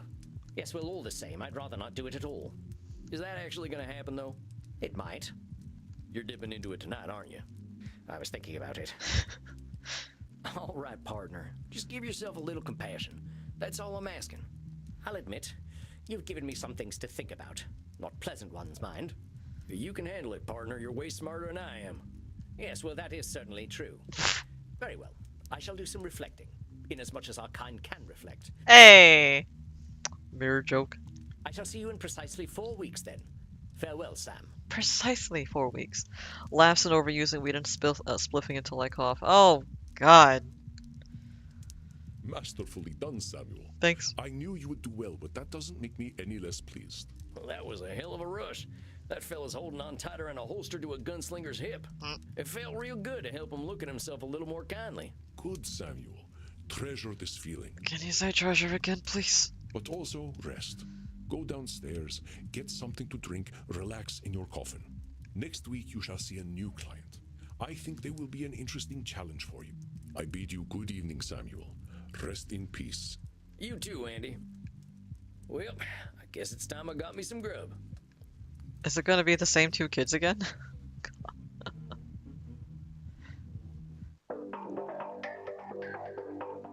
Well, that's it, I guess. My first client. Can't believe I'm doing this therapy stuff already. Sure could use a drink. I'll check in with Crimson. Well, if it isn't Yosemite Sam. Hey, How you doing tonight, partner? that is a stereotype. Better already, hearing from someone from the States who knows the lingo. I'm not from any states, cowpoke. District of Columbia girl here. Oh, alright. I figured you must have been coastal. You sound a little more, polished than I do. You should hear my German. Okay. Maybe some other time. My brain's full tonight. I had my first therapy session with a real client. Oh, yeah? How do you think it went? We made some real progress. I reckon it was a bullseye on my end. Okay, I don't know if it's that good. You should have seen me. Labeling, blam, disqualifying the positive, kapow. I mean, I'm glad to hear it. Someone has got to sort these vamps out. They know how to hold on to their problems. You ain't kidding.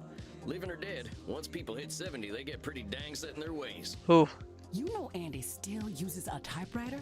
I can't get that gorgeous man to see the light. No, let him. He would make an incredible ASMR video. Keep it up, cowboy. You're a breath of fresh air for these ancient ones. Anyone ever tell you you're wise beyond your years, Crimson? You must have had some life.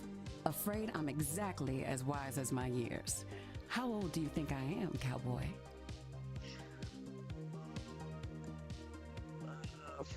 30?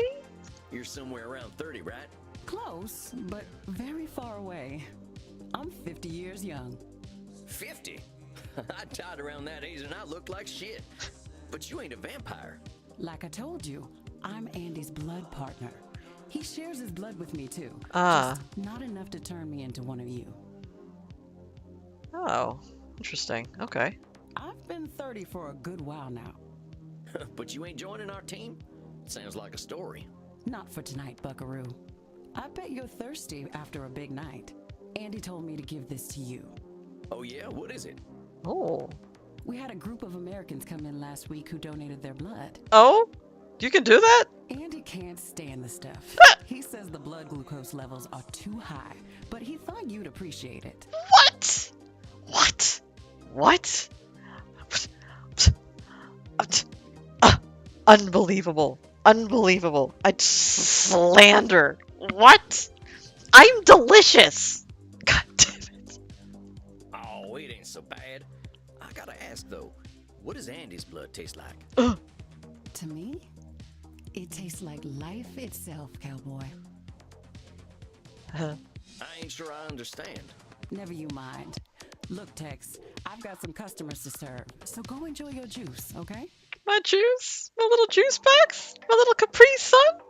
Oh no, sugary American blood. I was about to ask if Yankee blood is like harsh whiskey, but that's far more damningly accurate. Yeah. Oh, of course. I'm keen to get some rest anyway. You have yourself a fine night, Crimson. The glucose levels are too high? God. Here he is, my incredible protege. Can you say protege again? Oh, come on now, I have no idea what I'm doing. Evidence stands against that reasoning, my friend. Do we need to talk about disqualifying the positive again? All right, I get it. I guess I've been muddling through okay. You've been doing wonderfully. I hope you are ready for a bit of a challenge tonight. Who was the second Your client? next client has been known to be somewhat difficult. Andy's blorboing Sam so hard. I know! Here, look at her intake form. But look at him! How can you not? Like, he's just so cute. Just want to squeeze him. Isabella Deste. Dang, she's got some funny taste in hats. Oh, this woman. Okay, yes. This was a little bit of a challenge. She received a humanist education and knows much about history, art, music, philosophy. She comes from a highly aristocratic background, has endured considerable family issues through the generations. Oh boy. She's going through an existential immortality crisis, suggesting that her life and unlife have both been meaningless. Be exceedingly polite. Alright. I think you should get along quite well then. Yeah. Walked right into that one. Isabella is not your average vampire. She was once the powerful matriarch of one of the most influential families in Europe. Who? She fraternized with popes and kings, and she also wielded great power over the art world. Some say that she was the model for the Mona Lisa. Oh. One of them highfalutin types, huh? I don't think she's gonna like me much. She is as human as any of us, Samuel. I already know you will find a way to relate with her. If you say so. Remember, you can always seek my advice if you feel lost. You are not alone, but I hear the beating of elegant wings. Breathe, Samuel. Oh, and do be polite. Goodness. So you are the new therapist Andromachos told me of. I was not expecting someone so rugged. Can you say rugged again? Sam Walls at your service, ma'am. You are a therapist. Well, that's what I'm here for, ma'am. Enough with this, ma'am. I am not running a whorehouse. You may call me Senora. Okay, sorry, Senora. Alright, Senora. Alright, I guess. All right, Senora. You have seen my what? Have you been peeking under my skirts, young man? Huh? What are you talking about, lady? Senora. Say it. Signora. Senora. Senora. Signora? Porca miseria. This is not going to be easy, is it?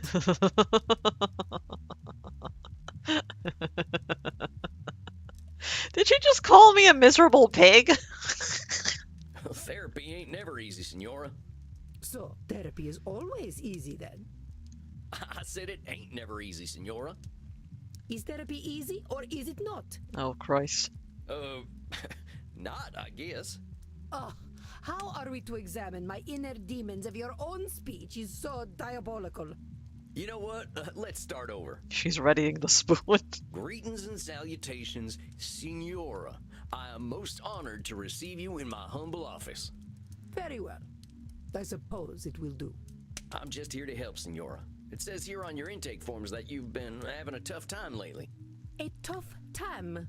Indeed, yes, it has been a tough time. The realization that not only am I a corpse, but that I have been a useless corpse for nearly 400 years is a tough time. Oh, here we go. So what's set off this feeling that you're a corpse? I saw a film at the cinema. Hey, I love the cinema. Bond with her over Hollywood glamour?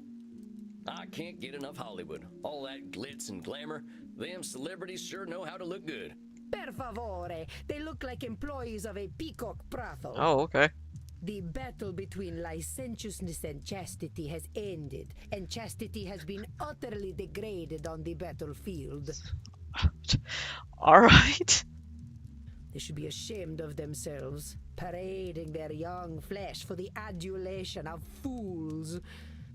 I could teach them about proper fashion, but alas, they would be incapable of hearing my wisdom. I can tell I'm barking up the wrong tree here. Let's go back to this movie you saw at the cinema. It was a most terrible film, one that shook me to my core. The pain of it lingers with me still 5 years later. Oh, yeah, the Fantastic Four movie. Well, movies can be pretty powerful. Heck, I remember seeing one of the first films. There was a train coming right for the audience. We thought we were dead for sure. Oh my god, that was one of the very first movies. It's so cute.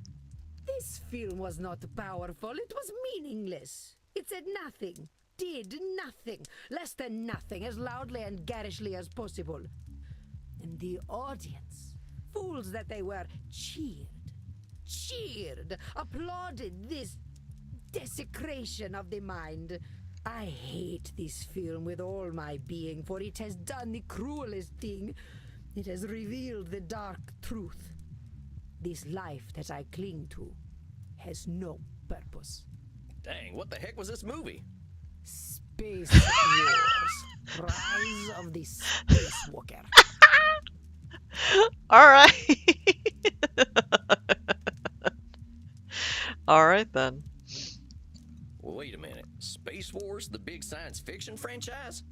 Yes, I believe it is important to understand modern media diets. But that's the movie that gave you your personal crisis? Mind your tone.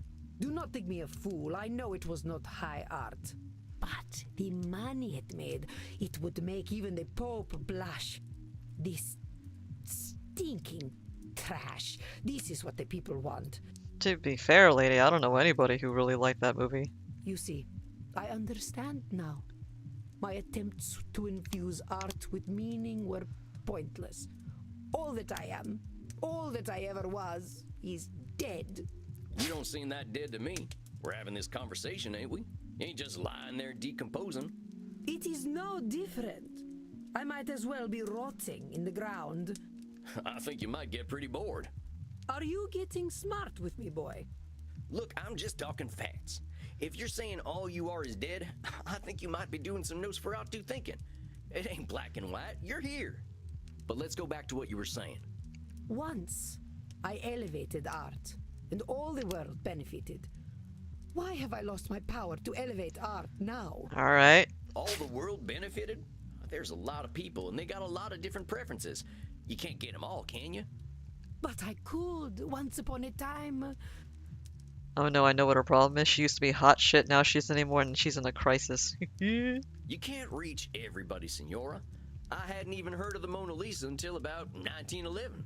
Did you have any schooling whatsoever? No, I didn't.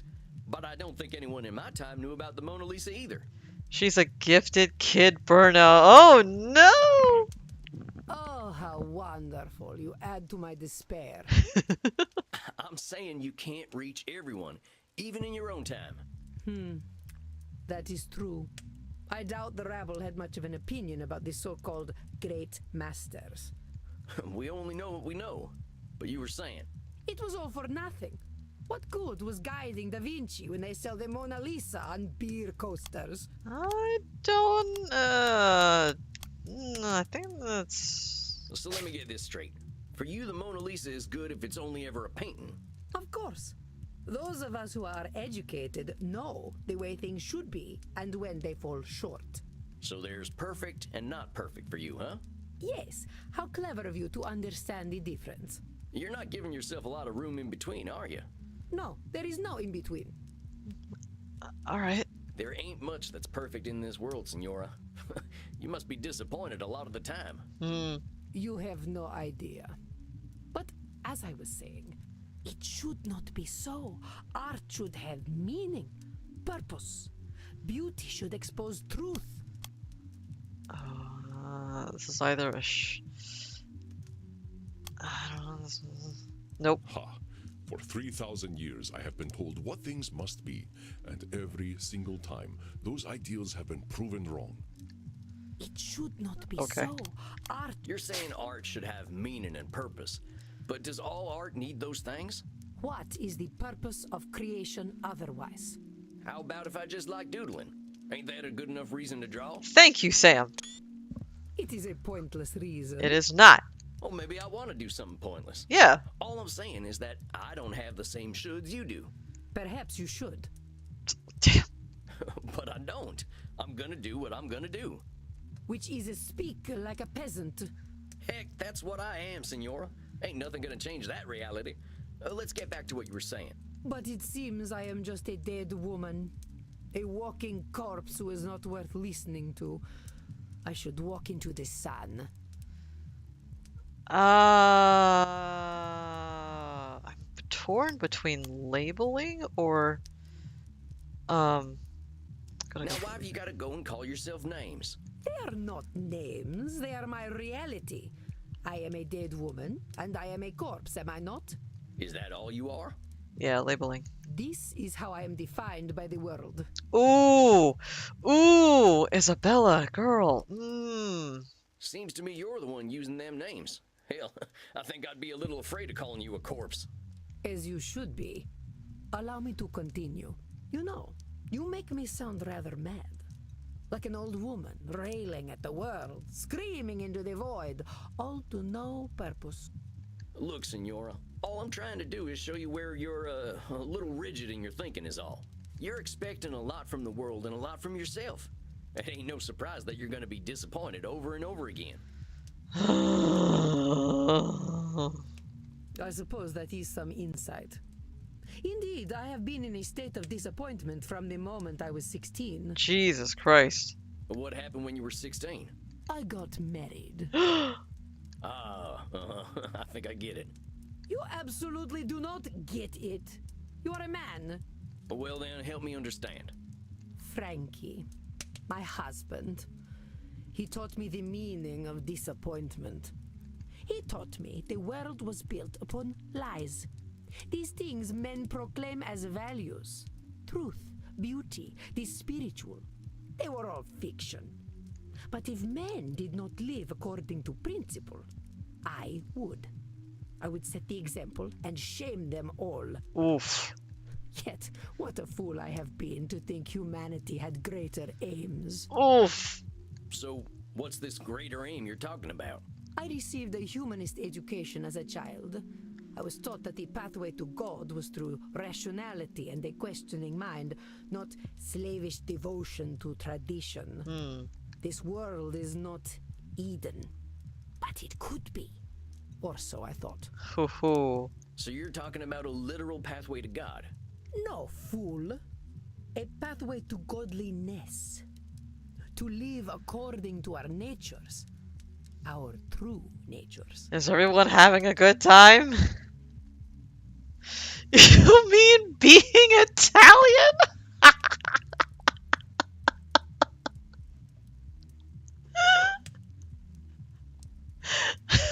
want to pick it.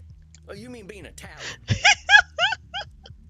Madre de Dio, what are you talking about? What is an Italian? I care nothing of nations and their petty squabbles. Like mortals, they die and are forgotten. She has forgotten Italy. Oh, sorry. I just figured on account of the accent and all. What accent? Never mind. Well, talk to me about this pathway to God. How do you reckon we find this path? I reckon nothing. I've always known that we can find our way back to God by fulfilling our human potential to be the greatest souls possible. I have always known that we can find our way. Is it black and white thinking? So what happens if we don't become the greatest souls possible? Then godliness is denied to us, as it should be. So either we ascend or we're nothing, huh? I am glad to hear you are not as foolish as you look. Well, let's be honest, senor. Plain folks like me ain't got aspirations of being as good as Jesus Christ.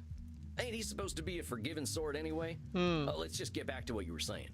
I have always known we must master ourselves and our baser instincts. Virtue must triumph over vice. I've always known we must master ourselves and our baser instincts. Virtue must triumph over vice. Nope. You know there have been many entities over Okay, time control that have fallacy. tried to control humanity. They have all failed, and the Signora would do well to remember it. Okay. I have always known we must... You've been around a while, senora. In all that time, when have we mastered ourselves and our baser instincts? Not a single day. Men especially have no bottom to their depravity. Bottom. All right, fair enough.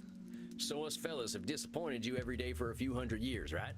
Ain't that proof that nothing you do is gonna change that? An evil thought, Mr. Sam Walls, but true, I concede. We're in agreement then. It's a little bit of a control fallacy to think that's gonna change because of you. Let's keep going. I have always known that the earthly lives we lead are disgusting, and only war and death can come of them. Okay. Hold up just a sec there, cowpoke. You really think all we can do is sow death and destruction? I do not poke cows. Do I look like a farmer? Come on, senora. You've been alive to see what? 15, 20 billion people live and die? You really saying death and destruction is all each and every one of them ever amounted to? Well, perhaps not individually, but as an immortal, I look at the greater arc of history. Okay. Well, most of us ain't looking to contribute to the greater arc of history, but that don't mean life's pointless. That's some Nosferatu thinking, I'll tell you what. But let's continue. I have always known the people have become fat and lazy, and living within the Garden of Eden is impossible in such a state.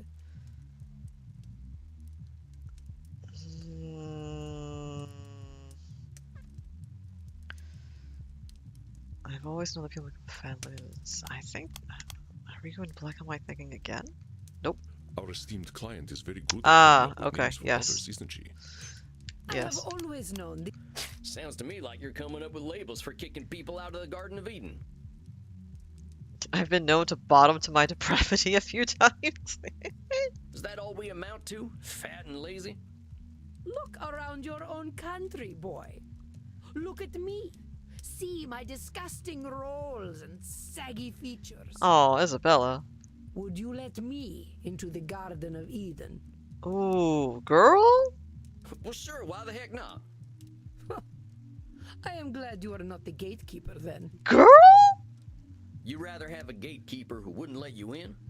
Listen, Senora, you gotta go easy on yourself with them labels. Well, let's keep talking, though. I have always known we should act with dignity if we would take our place at God's side once more. Is it also? Is this just? We should. I think let's see if we should take a step. I think this here's the meat of it, Senora.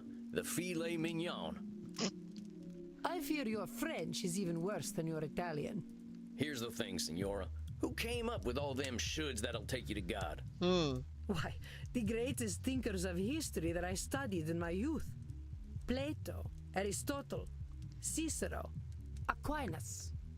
Sounds like a bunch of dead guys to me. They really had it all figured out way back when, huh? Well, of course not. How foolish do you think me? Not at all, Senora. Just questioning where all them shoulds are coming from. But let's keep going. So you think you are so very clever, do you, boy? That by pointing out my distortions, you have won? That is where you are truly the fool. I already know how wrong I have been, that I have been chasing an impossible fiction all my life.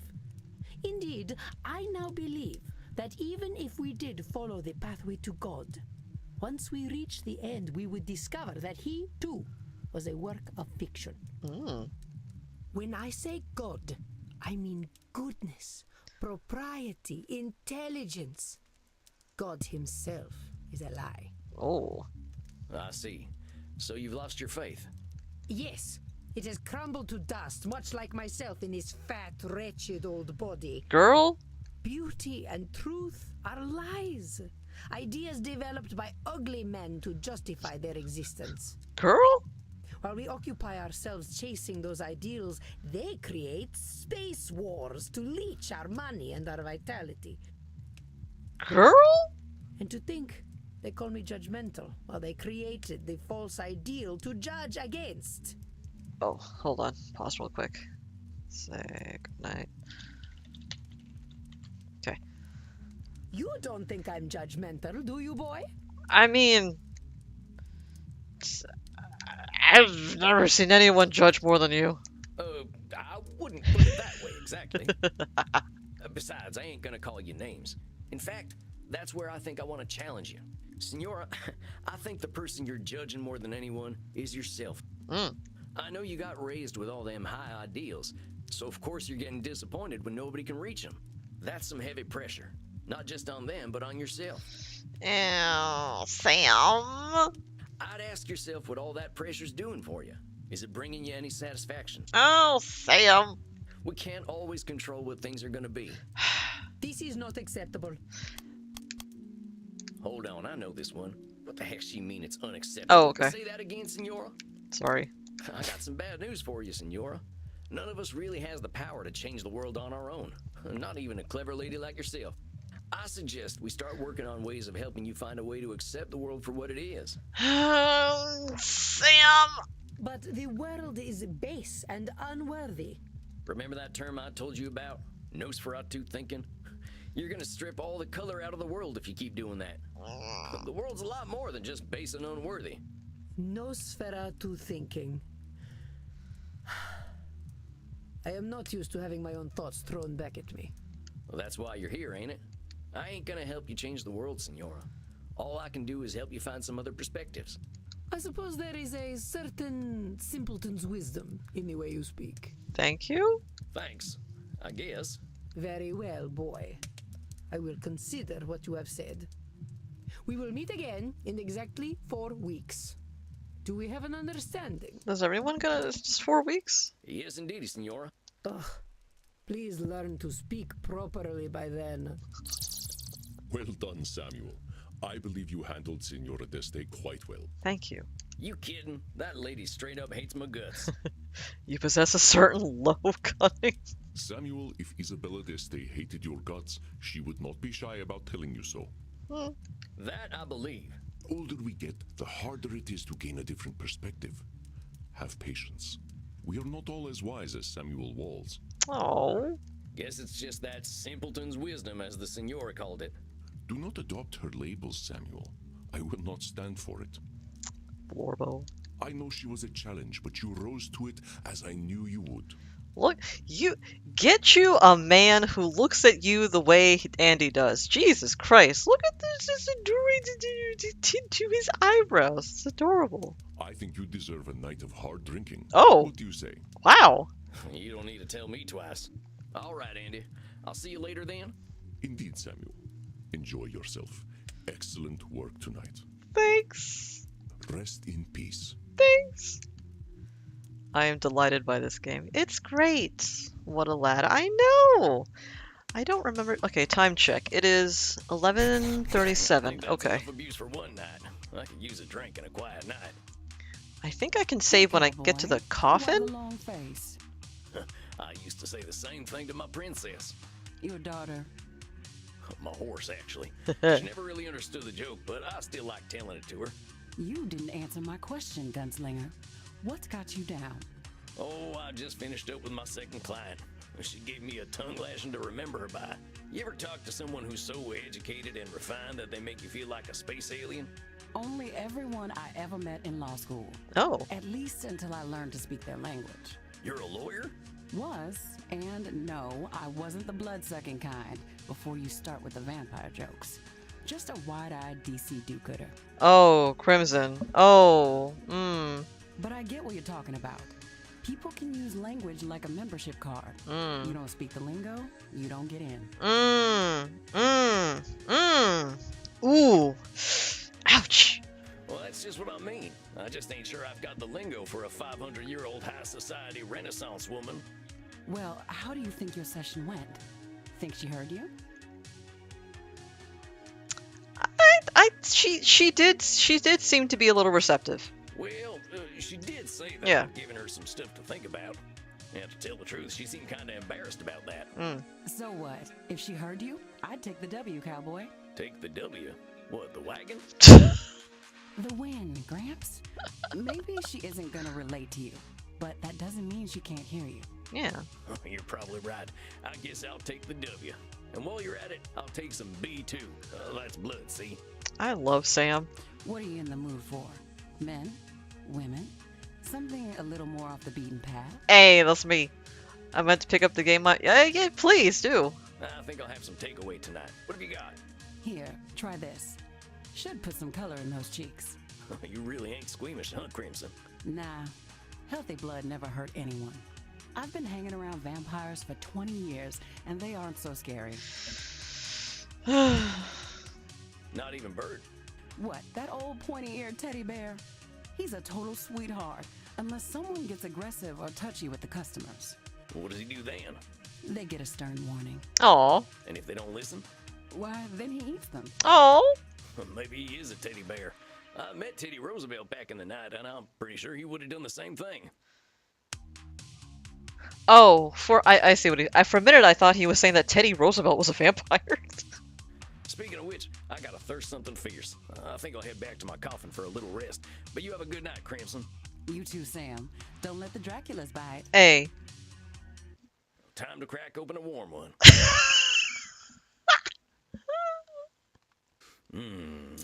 That's the good stuff. Now, maybe I can find a quote from one of my favorite books that'll help give me a little inspiration. Or I could watch the Three Stooges hit each other a whole bunch. Or I could just go to sleep. What's it gonna be, Sammy boy? What